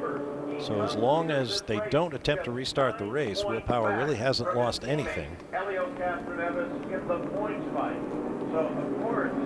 believe I'm correct in saying that these laps will not count. I don't know. Yeah, that's a hard one to answer. I'm not sure if they will count for him being under pace car laps. Well, they shouldn't. I mean, if it hasn't gone green, and I'm watching our official scoring screen, and I do not see any evidence of laps counting. So every second here counts for these guys to make a change. But again, they have to assess the damage first. Kevin, what do you have down there? Well, everyone is getting ready to tiptoe through this. When Tony Kanaan was just told a moment ago by Barry Wanzer, make sure you don't have any constant throttle. No constant throttle. You need to roll on and roll off of the throttle to maintain some grip. Marty? Kevin, give a hand to these Verizon guys. They have pushed Will Power's car all the way down pit road. They're going to hook him in here and try and get a communication of exactly what has gone on. But with the no start, as we have talked about, that gives them a little bit of hope. And you've got to think about, as we've talked about, the championship implications for this race team and all the points they've given away this year. The speeding penalty, the blocking penalty, they ran over an air hose at Indianapolis on the road course. And Will's done a good job of kind of letting that roll off of his shoulders this year. But this one might be tough to take if indeed we do go green and they're not back out on the racetrack, guys. This is definitely a very lucky break for him that these laps are not counting. So effectively, he's still in second place. You see a broken toe link, I believe, back there. And you can tell by the pace of the guys working. Upper A-arm's bent, too, pretty bad as well. That's this upper A-arm is bent here, and then you've also got a bent toe link. So they've got an A-arm to change and the toe link. And they're working at the left front as well. That's a pretty lengthy change, I would think, just changing out that A-arm. Not sure what's going on at the left front. Did he get into the wall with his left front? I don't. Maybe it did a little slap. He's got a bent little slap. He also has a bent front A-arm here. You can see the guys working out here. It's bent as well, so they're going to have to front and rear. Yeah, there's paint on the bodywork at the front of the car, so I think the left front hit the wall as well. Well, we're going to have to focus on what's going on track. We understand the lights are out. They're going to go green this time by. And that's when the laps will start working against Will Power and Team Penske. Hey, PT? Yeah? Did you find it kind of ironic that somebody sitting in the warmth of a tent told somebody out on the racetrack how to drive and using the throttle? I thought that was pretty ironic. I saw a couple of cars hit the pit lane to top off for fuel. Marco Andretti was one of them. He'll be starting at the back. Ryan Briscoe also had a pit visit. And you ride with him now. Now, one of the easiest ways to help control wheel spin in terms of getting that power down in the wet is just running a taller gear, right? So if it's a second gear corner, try running third, kind of lug the motor, and don't give it a chance to spin up. The problem with these engines, they're so free spinning, as soon as you get wheel spin, the thing just kind of keeps zinging on you, and you really lose. And you also, Townsend, don't have, normally aspirated motor has a more linear power band, where these are turbocharged. They fall off the power band, and then the boost comes in. And you want to really treat the throttle pedal like you've got an egg underneath of it. Just squeeze on it as slowly as possible and lightly as possible. Especially with that long left hand leading onto the front straightaway. We'll see if the third time is the charm. Will Power climbing out. Is it terminal? Certainly has that look. Pulling his helmet off, which is not a good sign. Yellow flag, starter, yellow flag, yellow flag. This is a waved off start. Another no start.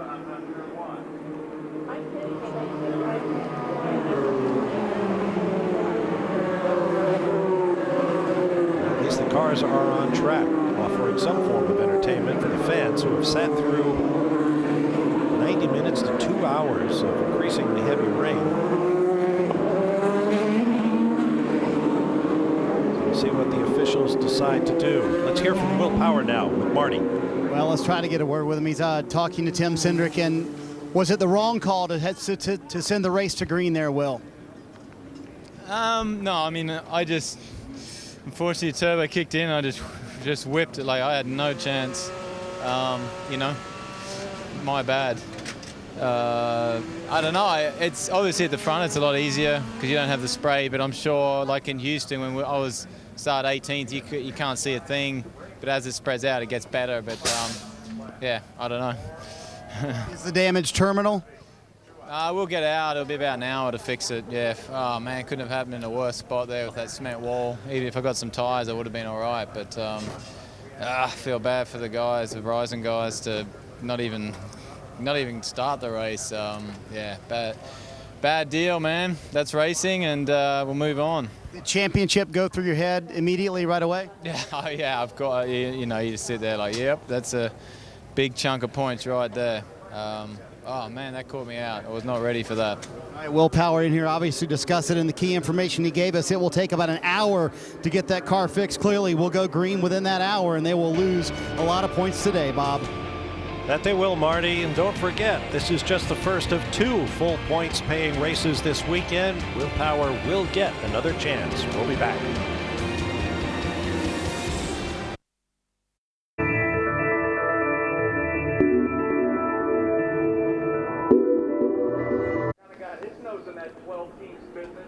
Welcome back live to the streets of Toronto, where the Honda Indy Toronto Race 1 is once again under a red flag for the conditions. Our understanding is race officials have been examining the radar, and they think they have a bit of a clearing in the weather coming, so they're going to bring the field in.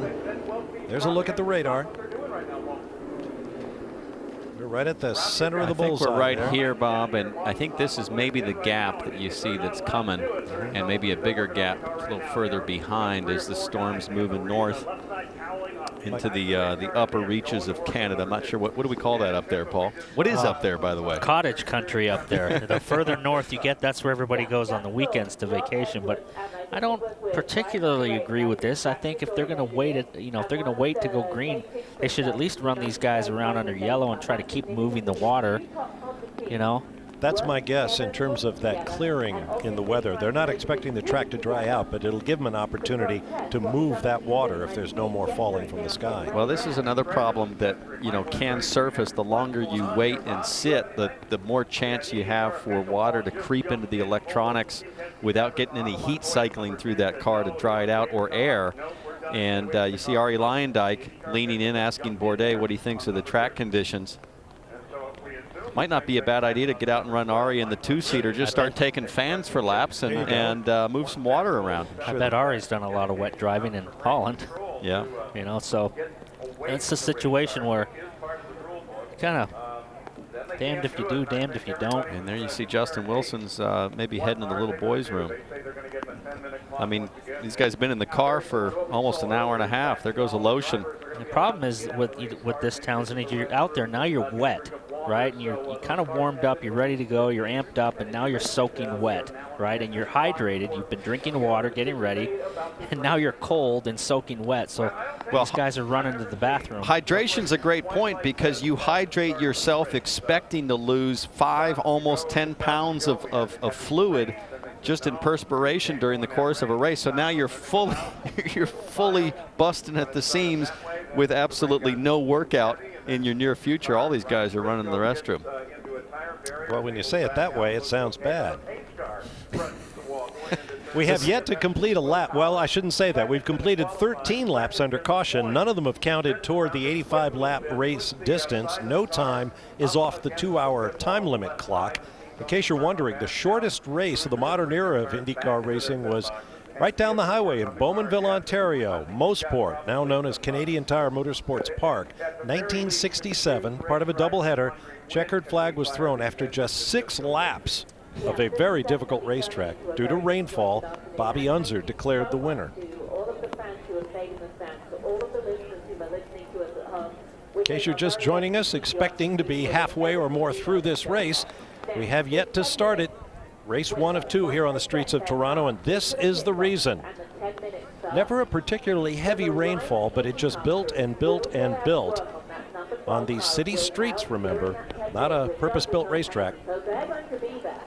Michael's the most animated I've seen on pit lane. He's not sure what he wants or needs, but he clearly has a strong opinion about the situation.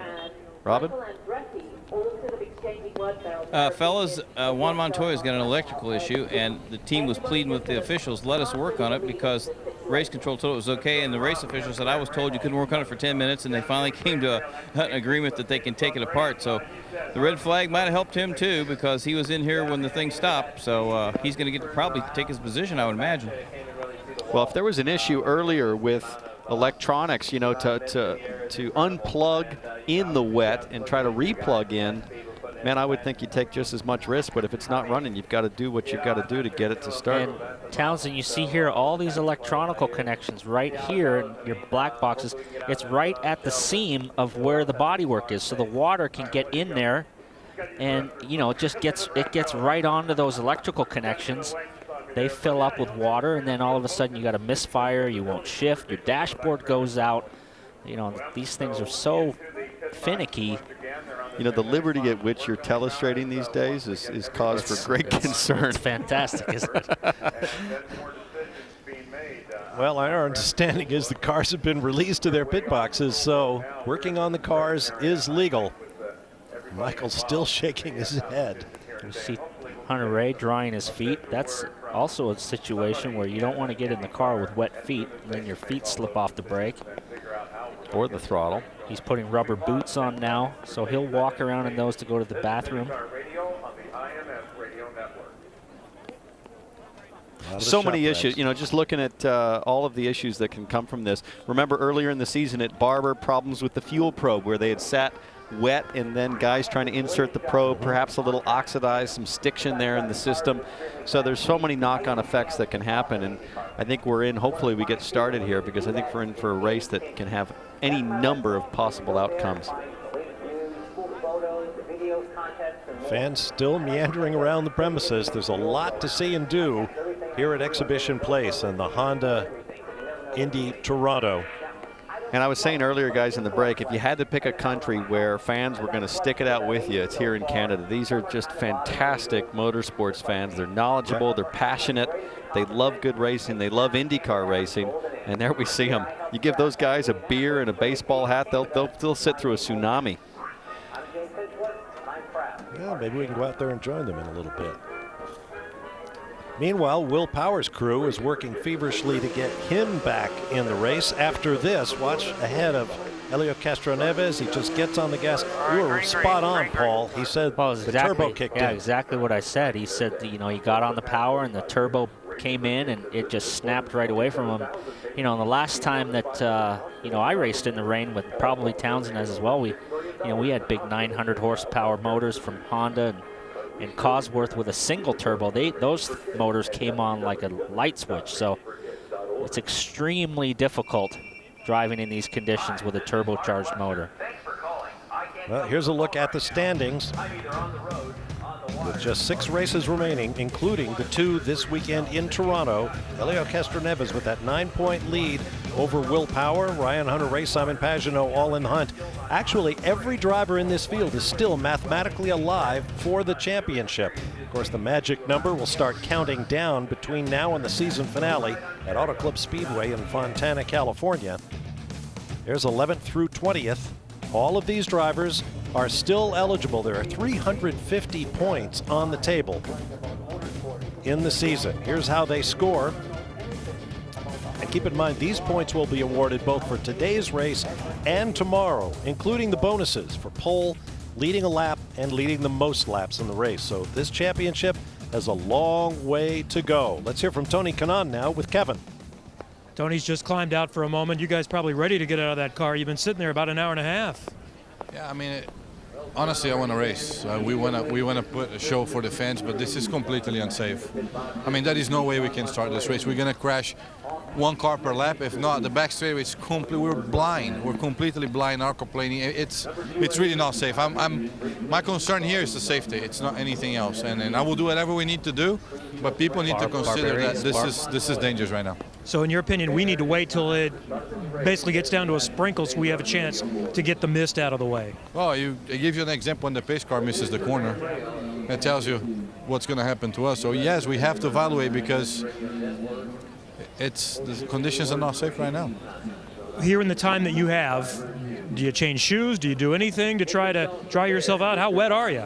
I'm wet. I'm soaking wet. My suit's soaking wet, but it doesn't matter because we're going to get wet again. So, no, I won't do anything. I'm probably going to dry my helmet a little bit, and hopefully we'll be able to put the show together for the fans at home, for the fans that are here standing in this rain, and hopefully it'll be safe for everybody, and we'll go from there. It's going to dry soon. We'll be optimistic. Robin? AJ, you ran at Langhorne when they had big holes and ruts and dust and stuff. What do you make of all this?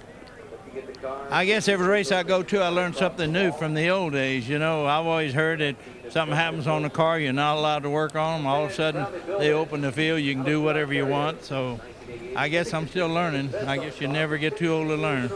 Do you think officials playing favorites or anything like that, or how do you look at it? I'd rather not comment because you'd always rather comment. Well, I'm here as a spectator. And I'm taking a hell of a lot of stuff in and learning a lot of new lessons.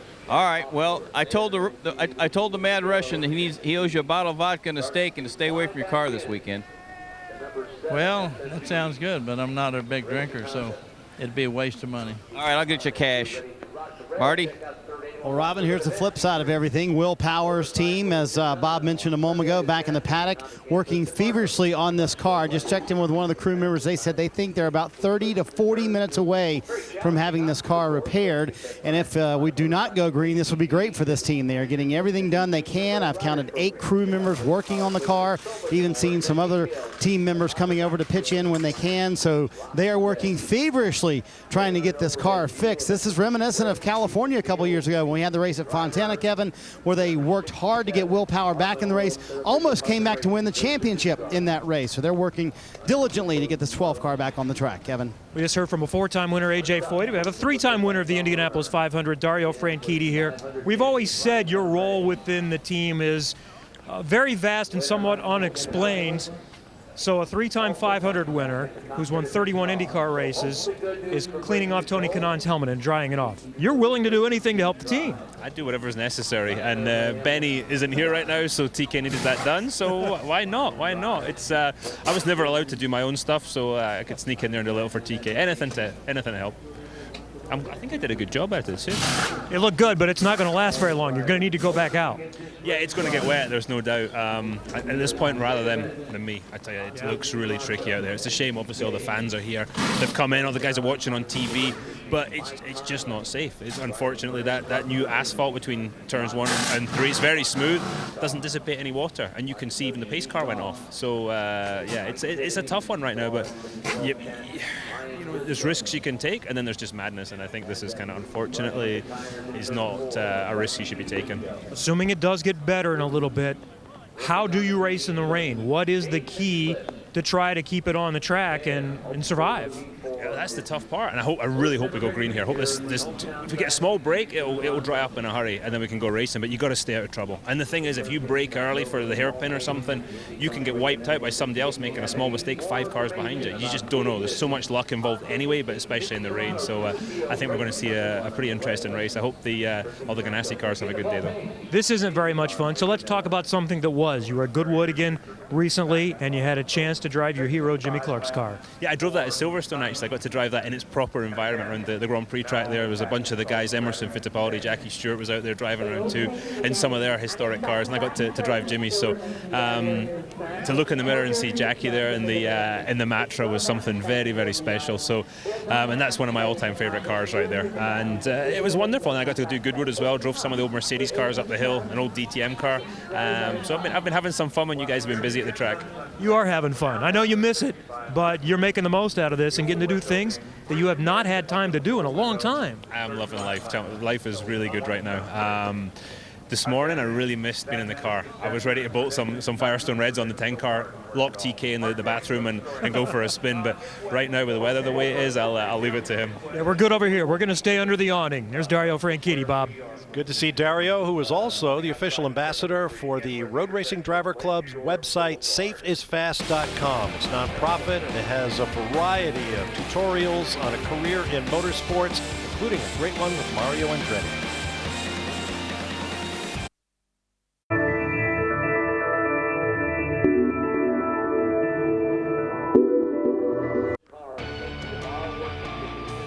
Welcome back live to Toronto. It's about 12 minutes after the top of the hour, 5 o'clock Eastern time on Bob Varsha with Townsend Bell and Paul Tracy. Robin Miller, Kelly Stavis, Kevin Lee, and Marty Snyder are in the pit lane. That means we are more than 2 hours into the attempt to start the first of 2 races here on the streets of Toronto. As you can see, the rain is now falling heavily once again. Drivers have been ordered to their cars, however, and officials have decided that as of now, if the race were to start, it would be limited to 65 rather than its original 85 laps, or 90 minutes, whichever comes first. The idea being, of course, that these cars have to qualify for race 2 tomorrow morning at 10 a.m. Eastern time, and then race for you here on NBCSN beginning at 3 o'clock Eastern. There's Juan Pablo Montoya being wheeled away. Having a little bit of an animated conversation with somebody. Let's go to Kelly. Well, as Robin reported, they were experiencing some electrical issues here on Juan Pablo Montoya's car. When they brought him in and started working, they thought at first they had the issue resolved. When they had Juan refire the car, though, there's something that he saw on the dash that made him think maybe the problem wasn't solved. They continue to work. The update now is that they've been told they need to start from the back of the grid. And, of course, the team's not too happy with that because they feel like the race had not been called green yet. And if everyone else was allowed to work on the car, why would they be starting from the back? So that was the latest bone of contention. And I think we'll have to wait and see if they have, in fact, gotten the electrical issue sorted out, because, as Juan said, it was an intermittent issue. And just because it's firing up does not necessarily mean that it's been resolved.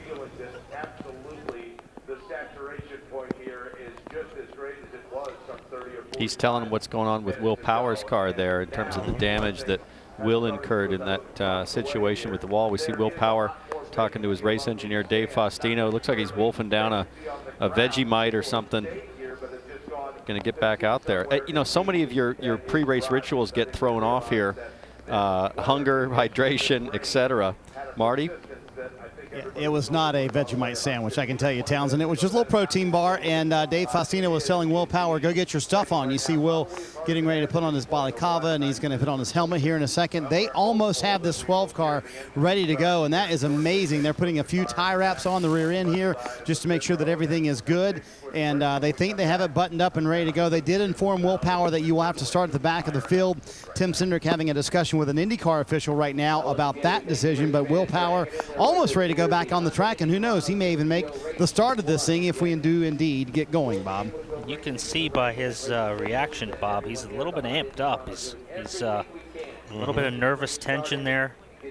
He takes a little drink. He's not the frame of mind I think you want to be in to get ready for a rain race. This has to be so difficult. Here's a look at the 2014 season for Team Penske. 4 victories by the drivers you see there. All 3 Penske drivers have picked up at least 1 win and 1 pole, and they have led a lot of laps. Of course, you expect that from Team Penske, especially all 3 drivers being in the top 5 in points.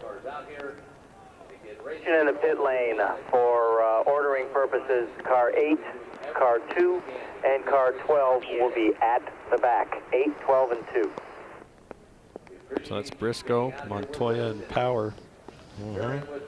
While we have a moment, here's a program reminder. Thursday, July 31st, Meekum Dealmakers is on NBCSN as Dana Meekum and his army of car aficionados get the show on the road as they head for Houston. Go behind the scenes with Meekum Dealmakers Thursday, July 31st at 10 Eastern here on NBCSN. So we're lined up once again, almost ready to go. Well, it's a third try. Conditions are the exact same as they've been from the beginning, so See a lot of change, Townsend. It's really the same as it's been since we started. I have to agree with you. You know, the only plus side is the guys have had however many laps, Bob, was it 13 under caution to practice, if you will, or at least know what to expect in terms of where the standing water might sit, what some of the grip feels like. And a second chance for a few guys like Briscoe and Power. How slick is it? Well, on the second attempt to start this race, the pace car went out of control. Which I don't quite understand. Doesn't that thing have ABS?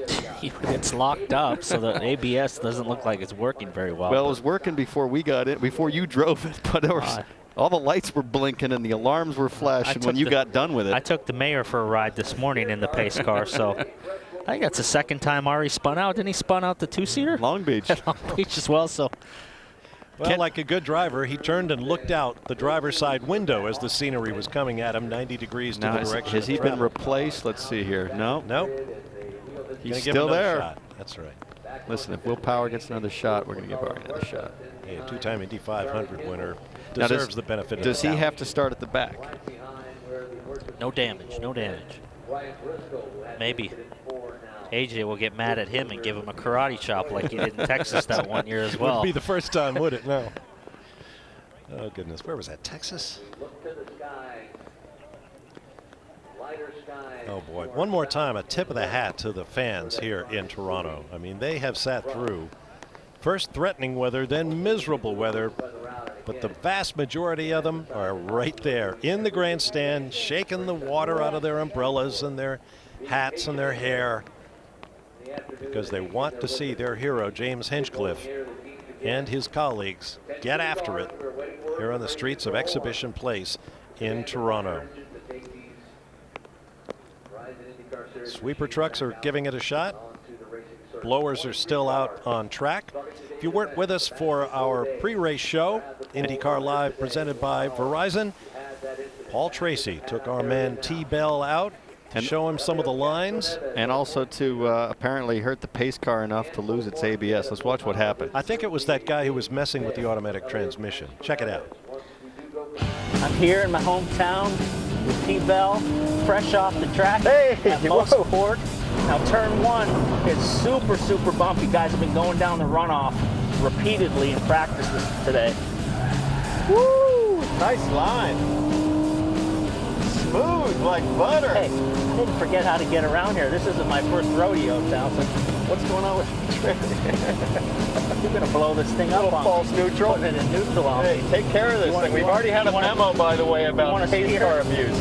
They've smoothed out the back straightaway and repaved it, but there's still some rollers down here at the end of the straightaway. There's one right here at the 500 mark. And you've seen in practice, guys are locking it up a little bit. Now you can run too wide through here. Too wide, but this concrete is ultra slippery. Guys have been sliding, tires are squealing. Hard to get the power down all the way up that hill. But now that they moved that wall out, you can't pull a PT and shortcut the course. Yeah, there's no more shortcutting right here, but you can still carry pretty good speed. Lap times have been quick. We might see them down close to the lap record this weekend. This was always a hard section. Do you want to carry entry speed or really be patient and get an exit? I think it's more important to get in good, but you got to get off that corner well for lap time. This is so bumpy. God, look at this. Every year, more and more. Look at the bumps here. Climb that curb. Woo! Timing line is right there for qualifying. You'll take a lot of curb, almost touch the tires here. Again, carry a little bit of curb here. Each one of these corners is increasing in speed. I'm riding with Paul Tracy! I'm riding with Paul Tracy! And that is a lap of Toronto. All the sensors are going off. It's in limp mode. We just burned up another pace car. All in good fun. But tell me, Paul, could you feel the traction difference on those concrete patches in the corners in a essentially a street car? Well, I noticed Townsend clicking it into neutral on me a couple of times. Yeah, well, that won't help.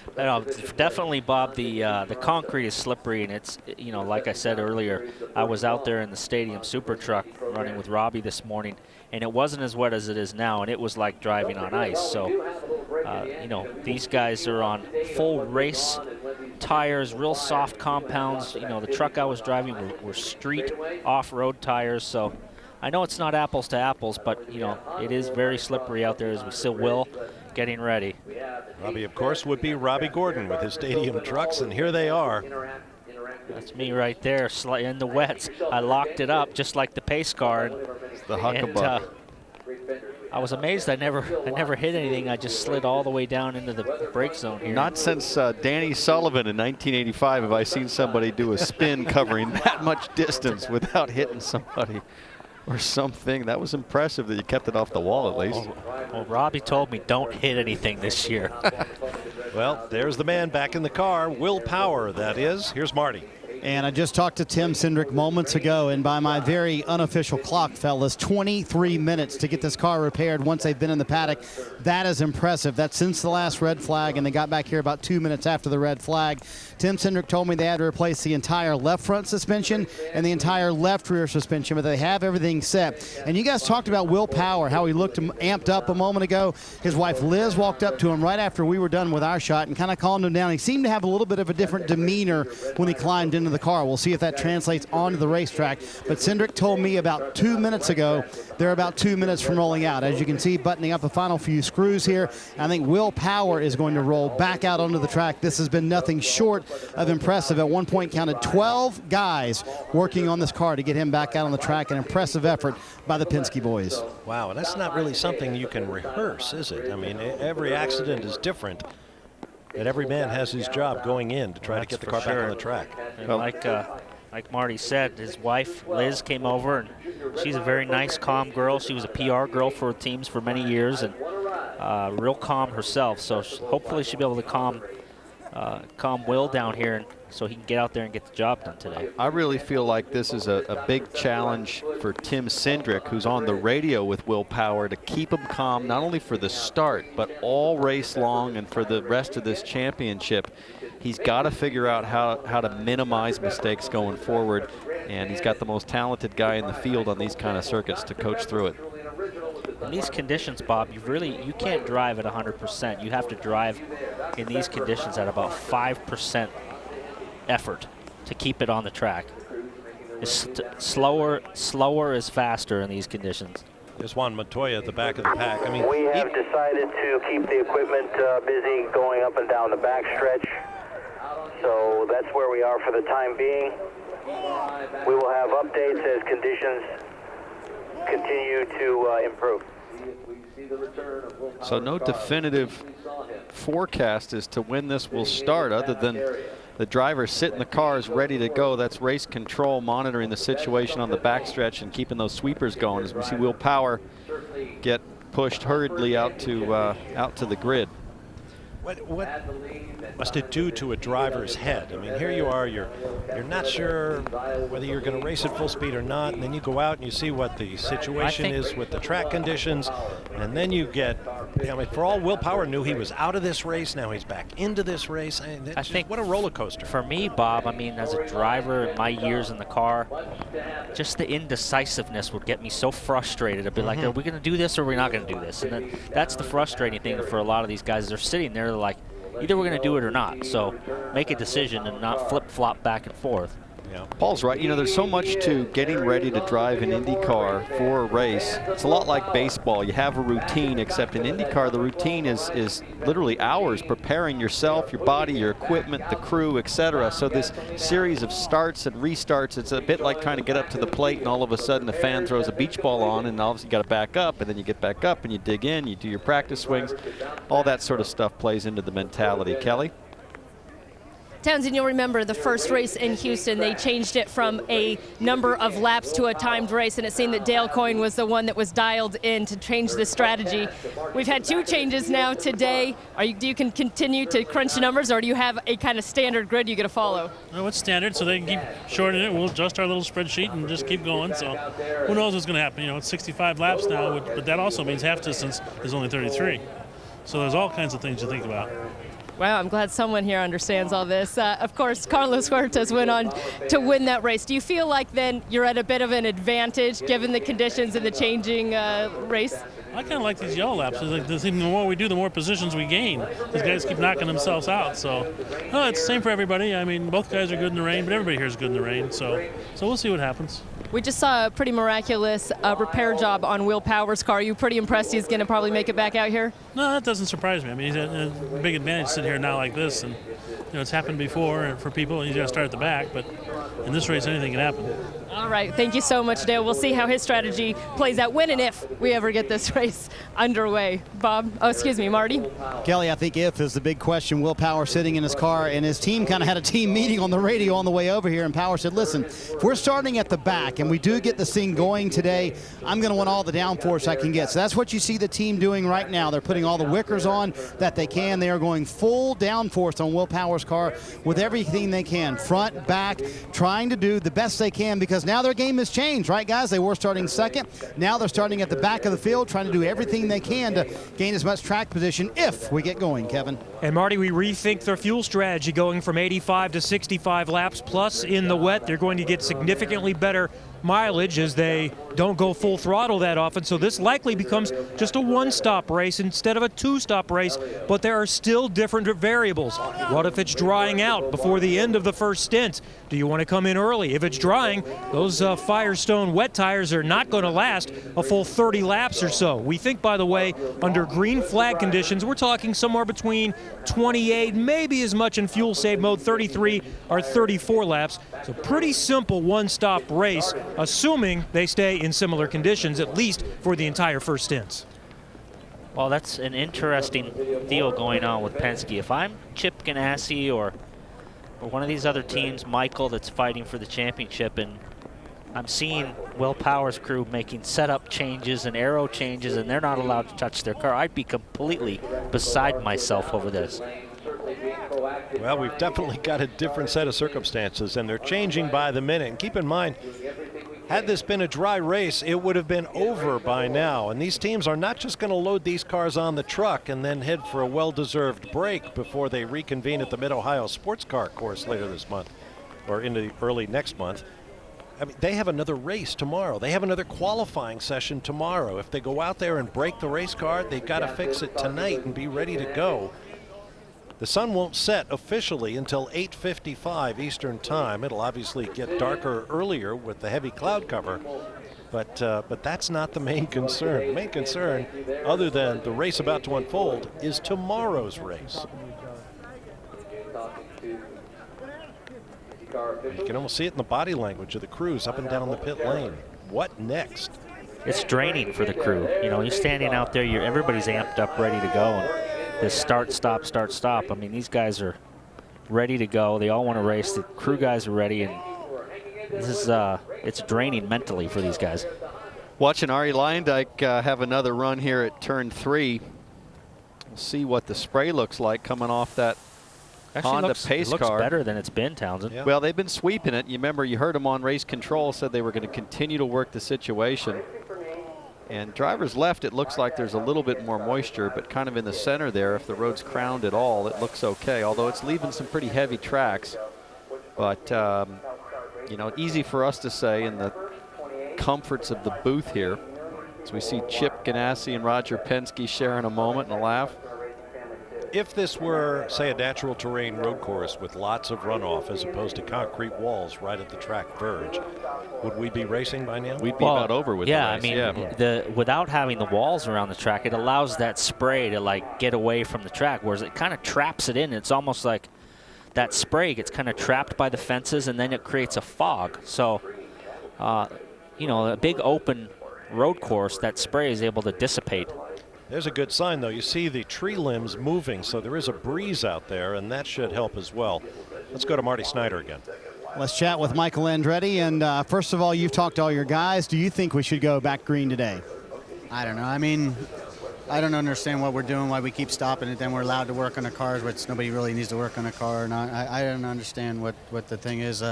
You know, maybe not. Maybe they should just call the race and we just go tomorrow and we just don't have this race. It's probably the safest thing to do. You know, would probably be the smartest call. As a competitor trying to win a championship, you see one of your championship competitors, Will Power, making adjustments to his car. Fair under the red flag. What's your thought on that? It's clearly a violation of the rule. We have the rule. We're trying to remind them up there in the booth. So I don't know. It's not going to be last. So we're going to have to talk about it. If this thing goes green, we're going to have to talk about it, because it's just they basically allowed him to work on the car when nobody else was allowed to even touch their car. So why are they have an exception over the rest of the cars in the field? So it'll be interesting if this thing does go green, what the rest of the field. I'm sure we're not the only one that feels that way about it. So stay tuned. So you have brought this to IndyCar's attention already? Oh yeah, big time. And I know we're not the only one. And you'll follow up, I'm assuming? If nothing is done, yeah, we definitely will if it goes green. All right, if we go green, a lot of people interested about how much work the 12 car was able to do. But again, Will Power, their side of the story is the race never officially started. As you see Will Power rolling out right now, coming to the back of the field where he'll have to start today. So their point is the race never officially started. So how can you red flag a race and not let us work when the race never really started in the first place? That's the argument. Well, if that's the argument, then the other team should be working. True. Looking at the puddles, still seeing some ripples of raindrops falling, but not that many. Well, there it looks like it's raining. We'll be back to Toronto.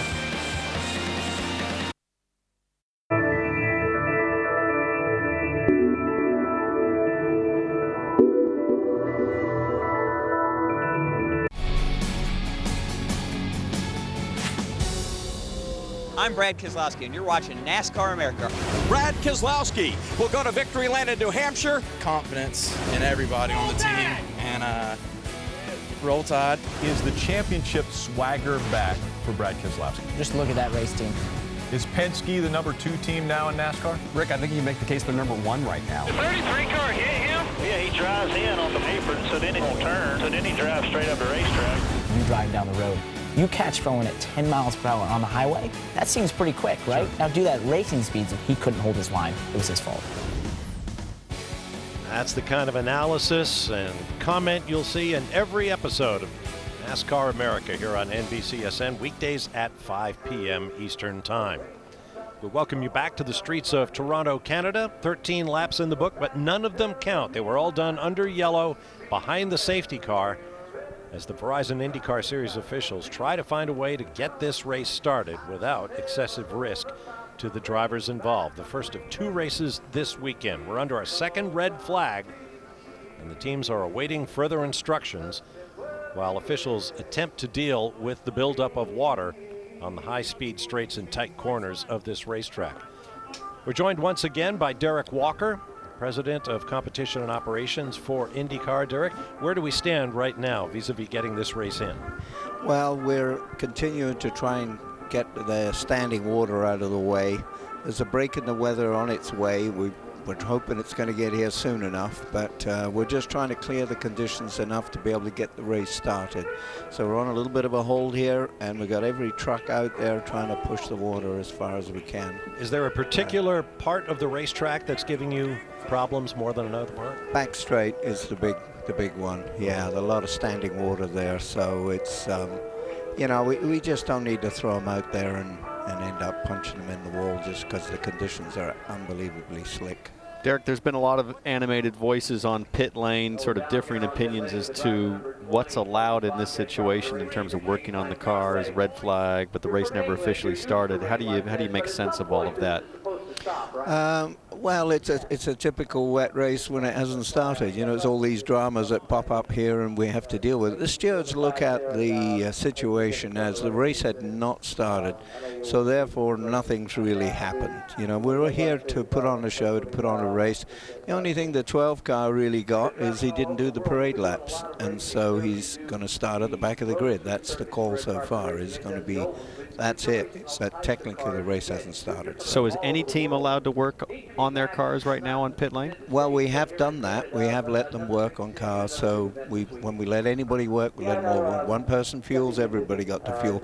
So we're just trying to keep the status quo of the cars and the race ready to go and get the race underway. And you know, there's a lot of guys throwing the rule book up and down here, but the race hasn't started. That's the way the stewards view that. Where do you gather information from around the racetrack in order to make these decisions? I mean, we saw Arie Luyendyk in the pace car go around once in an attempt to start the race. I'm sure he had some opinions about the raceability of the track. Yeah, we've got reports coming in all the time. Drivers, even on the reconnaissance lap, were sending word to their pits and giving us instant message. We got flag workers. We've got, you know, we're looking at it on the video, every camera. We've got the camera guys zoning in on certain corners just so we can get a good look at it. So I think we know what the conditions are. It's just we've got to get enough water out of the way. And just to circle back on the red flag situation, if the race has not started, period, then why would drivers start at the back? Well, it was considered that he failed to make those parade laps, so therefore got it. That's the penalty incurred. So right now we're basically waiting on the weather. Do you have a, for lack of a better phrase, a drop dead point at which point we cannot get the race in, knowing that you've got another qualifying session and another race tomorrow? Yeah, that's a good question, Bob. I mean, I think once you get to around 6 o'clock or anything beyond that, I think you're really struggling. So we're talking with the promoter and really, you know, getting a sense of what his view on it is and trying to make a decision. But we're still good at the moment. We shortened the race up distance-wise, time-wise, so we still want to get the fans a race, because I'm sure it'll be a hell of a race if we ever get it underway. Absolutely. Put on a show for the paying customers. Derek, once again, thank you. We'll let you get back to your deliberations. We're about 20 minutes away from 6 o'clock Eastern Time. Thanks. And we hope to hear more. Let's go down to Marty. Well, Bob, let's chat with Tim Cindric. First of all, incredible job by your guys. I counted very unofficially 21 minutes to replace the entire left front and left rear suspension. That even impressed you? Oh, without a doubt. I mean, you can't ask for a better cruise. This part where I get to take back what I said before. About we should start the race? Yeah, that part. Yeah, I need to take that one back because I wasn't planning on this. But, no, they did a great job, obviously, to go back there. We try and prepare for these things. You've seen it before, and these guys just continue to do a great job that way. All right, teams had a little bit of an exception with the fact that, and Derek Walker just kind of answered the question with the fact that you were able to do work. I know the IndyCar official came back and chatted with you. What was that conversation about? Yeah, obviously, the race hadn't started, and I'd probably have the same, I guess, question as far as you know, why you can continue to prepare, you know, the car while everybody else is waiting. But you know, the facts are the race hasn't started yet. So had we been sitting back there and not made it to the grid, we'd had to start at the back, and it's kind of the same circumstance, at least in my mind. But that's probably a convenient opinion right now. We are a little bit of a disadvantage because we're not allowed to come back in the pit box and fuel our race car. Everybody else was able to come back in the pit box. We can't push it into the box now. We'll see if that matters or makes a difference, but obviously we're starting at the back, so that's a big enough penalty today. Objective is still the same, but how does your game now change starting in the back and potentially in a rainy race? Well, the shortened race doesn't help us at all. You know, to run 65 laps, if that's what we end up doing, pretty much makes it a one-stop race in the rain. So that gives us just one less opportunity to try and make gains from where we are. So, you know, we're thankful to be back there and at least get a shot at it. I know you haven't been able to watch the weather much. I know you've been worried about a wrecked race car, but should we go green, period, Tim? I don't know. I've been back in the garage. I was wrong the last time, so you guys call the ball. All right, we'll call the ball on that one and leave it up to the guys in the tower. How about that, Robin? My heart's breaking for those Cindric and Penske guys. What are they talking about? They're lucky they're still on the racetrack. All right, I got some loyal fans here. Josh, Tony, and Alex, Torontoites. They've been coming to this race since 1997, and before this guy was old enough to walk. What do you think? They should start this race? First, it's all about the safety of the drivers. If they think the conditions are safe, then I think they should go for it. But if not, I think they should. Maybe 2 in Toronto, I think we can suffer. All the loyal fans that got us here today, I think if it's too risky, I think the safety of the drivers, wait till tomorrow. If not, then let's go racing, right? Tony, I was in Rockingham, England, and the fans never threw anything on the track and didn't boo and stomp their feet. And they sat around all day, and the race finally started. What the boys haven't figured out is we have lights on the front straightaway here. You prepared to stay till midnight? I'll stay as long as it takes, but these guys are professionals. They have the brake pedal if they have to, so they can slow down. They have wet tires, so they should race. Alex, what do you think? I agree. Now, don't be like that. This is your big TV moment. Come on, give me a good 30 seconds. You've been coming here how long? I've been coming here for the past half decade, and every year it's better and better. It never ceases to amaze any of us. We're always here bright and early, all 3 days if we can. It's convenient Friday. It's free for everybody, so it's a good time. Good all right, and these are good Canadian boys drinking coffee, not hard liquor, but that could follow. We got lights on the front straightaway here, boys. I want to give you guys some good news. There's lights on the front straightaway. We can race at night. At least to the end of the front straightaway. There you go. Thank you for that report, Robin. This is Princess Avenue. Well, the fans will stay as long as the beer's still in the tent. So There they got you go. plenty of beer here. So they're going to stick around until something happens. Well, we're still in a holding pattern. And here are the prototype driver uniforms for rain races in the future. They come with a free oil can. And right now, who needs a yellow brick road? I'll settle for a reasonably dry one. There's Jimmy Vassar has sprung for pizza for the crew. Everybody keep your energy up. Boy, Jimmy knows what it's like to race in these conditions, harking back to that race in Surfers Paradise all those years ago where he wound up on his lid. Scary moment. We'll be back to Toronto.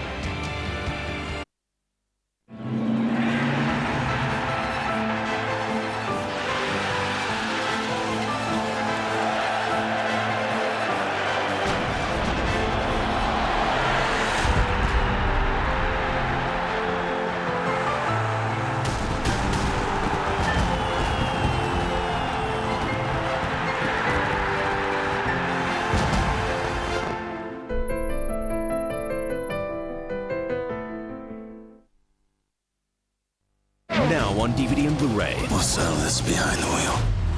Own the unmissable Need for Speed on 3D Blu-ray, Blu-ray and DVD Monday.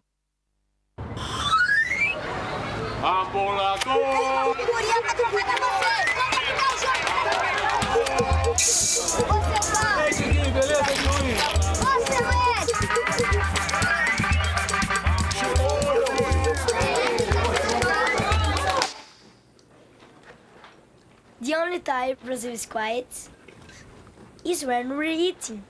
The flavors of Brazil, now at KFC. Some think we're all the same, but we're not.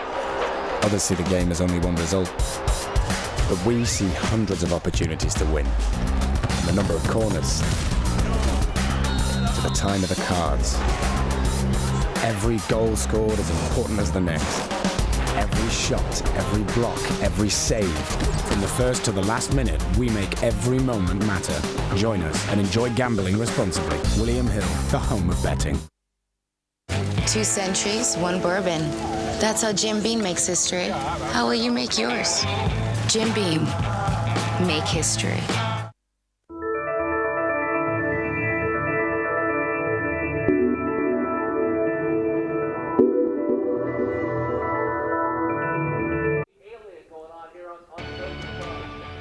Well, as we approach the 6 o'clock hour here in rainy and wet Toronto, it seems to be just about dinner time.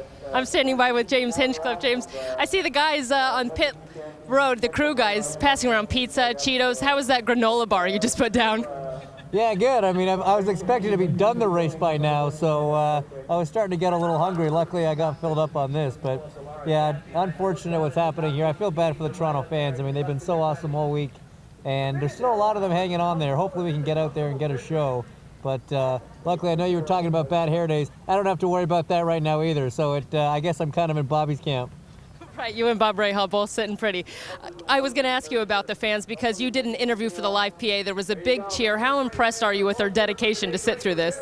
It's awesome. You know, the pace lap in the parade lap, I should say, in the pickup trucks earlier today was just, I mean, it was overwhelming, the support that we have here. It's so cool to see, and, you know, even still sitting here, I'm soaked and I've got an umbrella. I can only imagine what those guys are going through, and to fight it out here, it's like you say, it's approaching dinner time. They were expected to be going home by now. We're still having a lot of people fight it out. So just, you know, big thanks to the Canadian fans as always, and hopefully we can get at least something going for them before nightfall comes.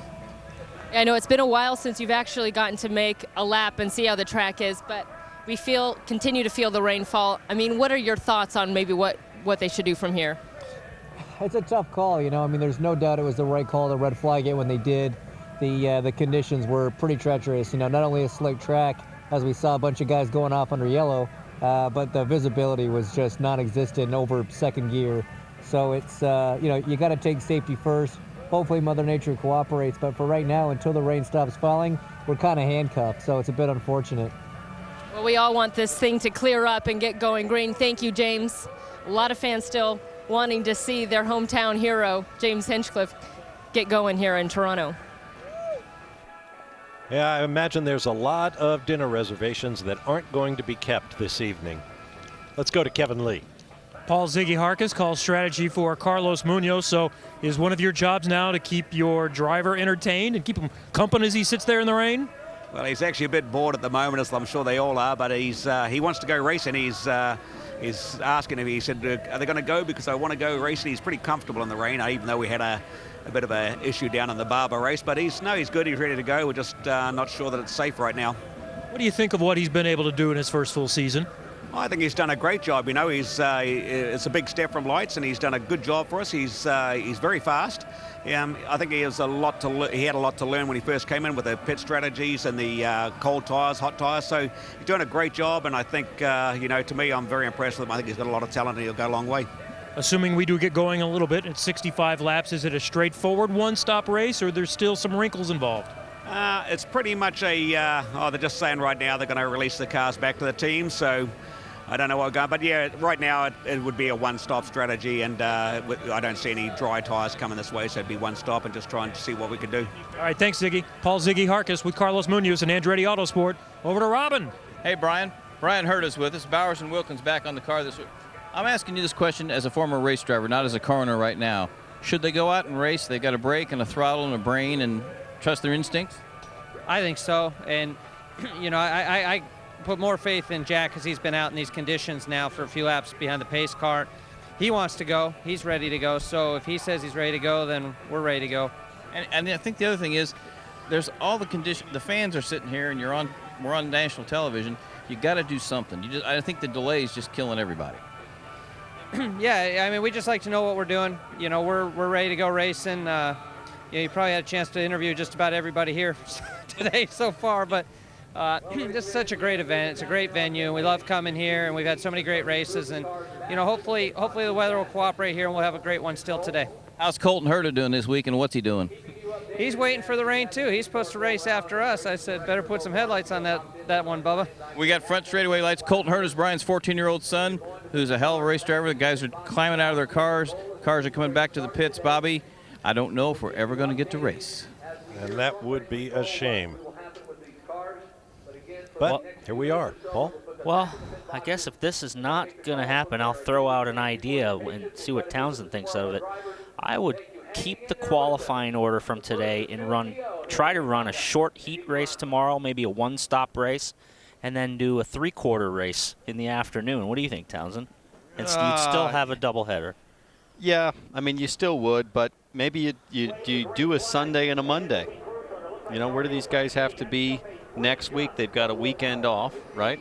So they've got, it's not as if they have to get across the country. City streets, you know, you'd have to close down the streets of Toronto on a Monday, which would be mayhem. On a business day. But, I'm not a big fan of heat races. I think it's kind of Mickey Mouse. And if they only have one day, don't force it. You know, figure out how to either make it up down the road or do double points for the race tomorrow. And, you know, just get on down the path. There's, you know, nothing they can do to control the situation at this point. It's hard to see the guys getting out. You know, but sometimes it just doesn't match up. I think one of the things they've got to look at is last year it rained like crazy before we came here for this weekend, and that lakeshore was flooded. Remember, it was 3 feet deep. Well, there's always a chance that it's going to rain, so how do we avoid these situations like Baltimore with the railroad tracks a couple years ago or Shoreline Drive to make sure that the track would drain if we do end up in a situation where it rains on the weekend? So, you know, hindsight's always 20/20, but, you know, for the fans, for everybody at home that's stuck with us here watching this, you know, it's frustrating for all of us. We're all racers. We all want to see action. We all want to smell fuel burning, hear the engines going, see tires spinning and all of that, and it's just frustrating for everybody. No question about that.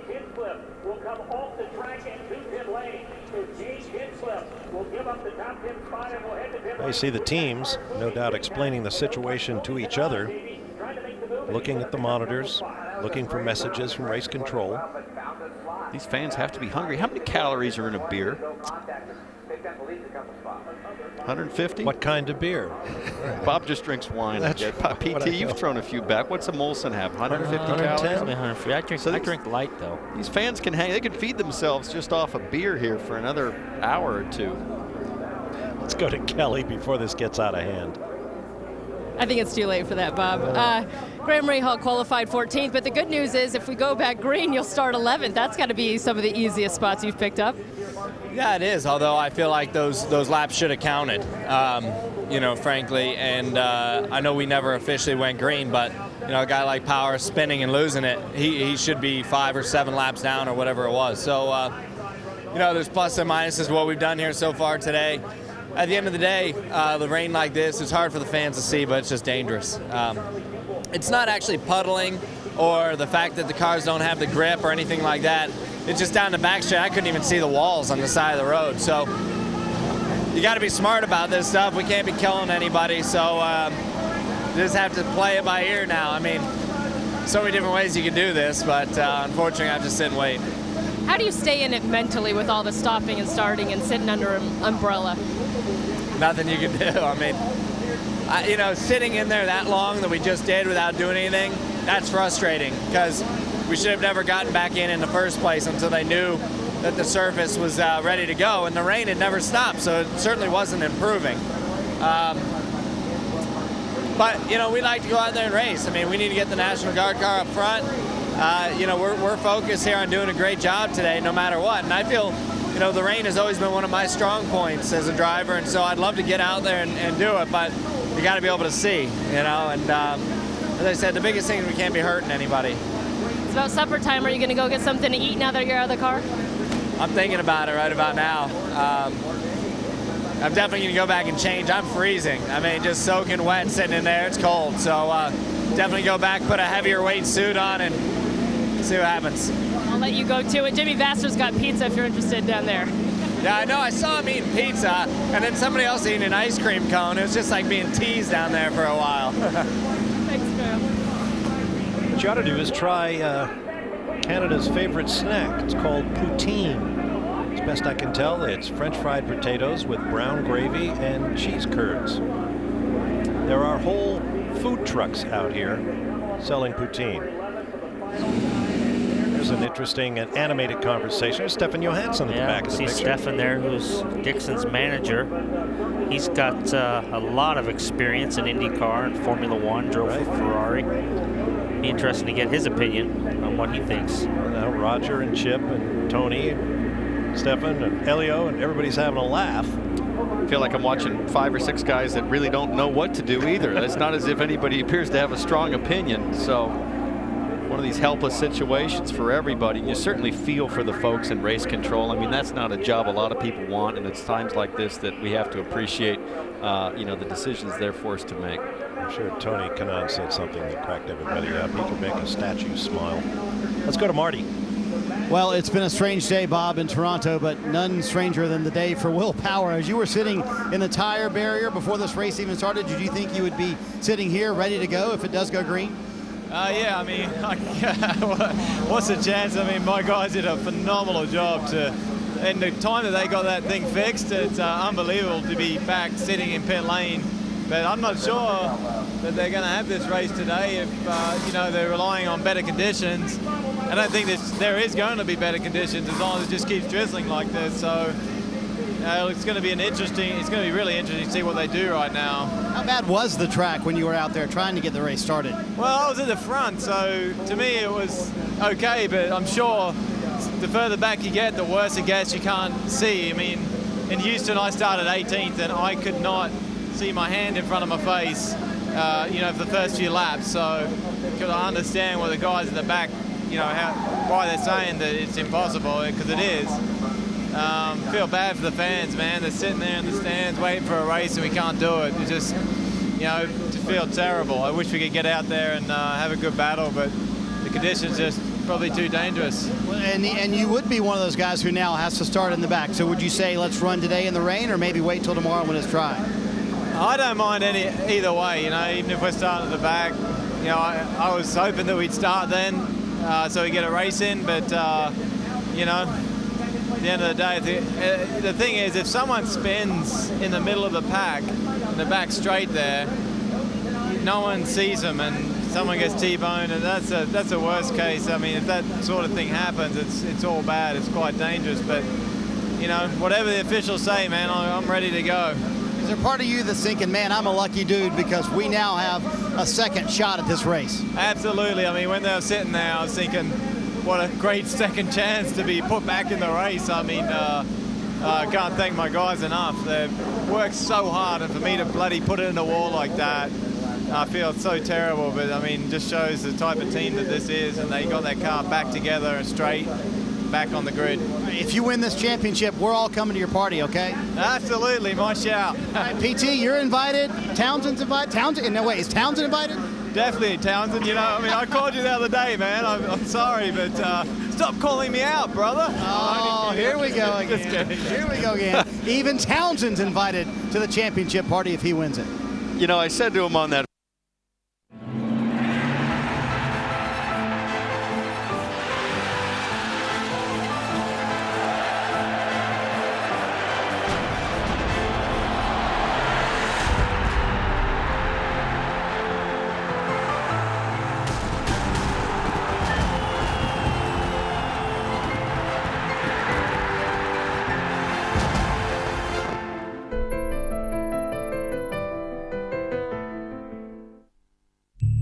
Nationals Park in Washington, D.C. is our destination once again tonight as the Brewers take on the Nationals in our live Saturday night game here on ESPN. That's on the way later from midnight.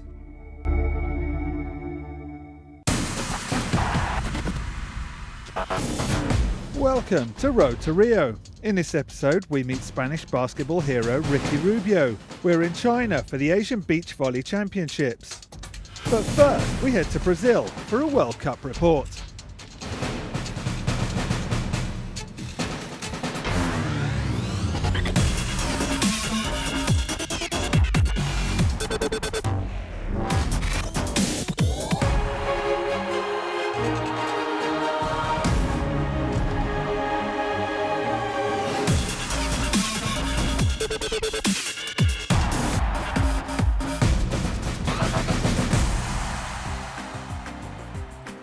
It started with high hopes and great expectations the 12th of June. After almost 65 years, the World Cup was back in Brazil and the aim was set for the final, to mend the broken hearts following the defeat against Uruguay in 1950.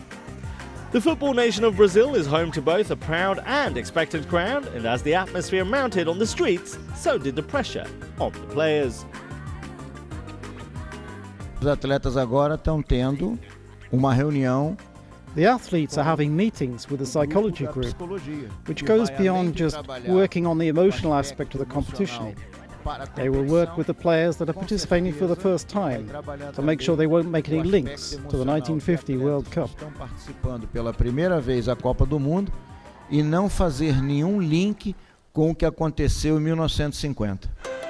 The party had started hours before the opening match, as thousands of fans of the Seleção took to the streets in support of their stars. The feeling was mutual amongst everyone, players, organisers and fans. The World Cup had finally arrived. It's amazing. My heart is pounding really fast. I'm anxious to see the match. It's unbelievable I'm here because we tried to buy the tickets many times, but in the last minute we got it. Nos 40 do último tempo deu certo. My expectations are great. I hope Brazil win and to see a good game. I bet on 3-0 to Brazil. Of course we'll play this final, and Brazil will raise this cup for us. Everybody knows that the man of this cup is Neymar.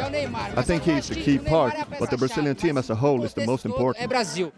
Brazil topped their group and proceeded to the knockout stages. But the three highest paid coaches at this World Cup did not. Fabio Capello, Roy Hodgson and Cesare Prandelli all had to board the plane with their players from Russia, England and Italy respectively, after just 3 matches. As the knockout stages went on, the hosts squeezed by South American rivals Chile and Colombia, but but had to see their superstar and poster boy Neymar leave the tournament due to injury. Next up, three-time world champions Germany in the semi-final. The Germans had established themselves as a force to be reckoned with in Group G and then knocked out Algeria and France. The stage was set for an historic match. Unfortunately for the hosts, it wouldn't be in their favour, as Germany became the first team ever to score 7 goals in a semi-final. A huge blow to the Brazilian football nation and a 7-1 result shocking the entire world. Como eram meus companheiros, como era a minha seleção, a minha equipe, eu tinha que estar assistindo. As it was about my national team and my teammates, I watched as a Brazilian fan, and I became one as well. To watch the match on TV is hard, because you just watch and you can't do anything about it.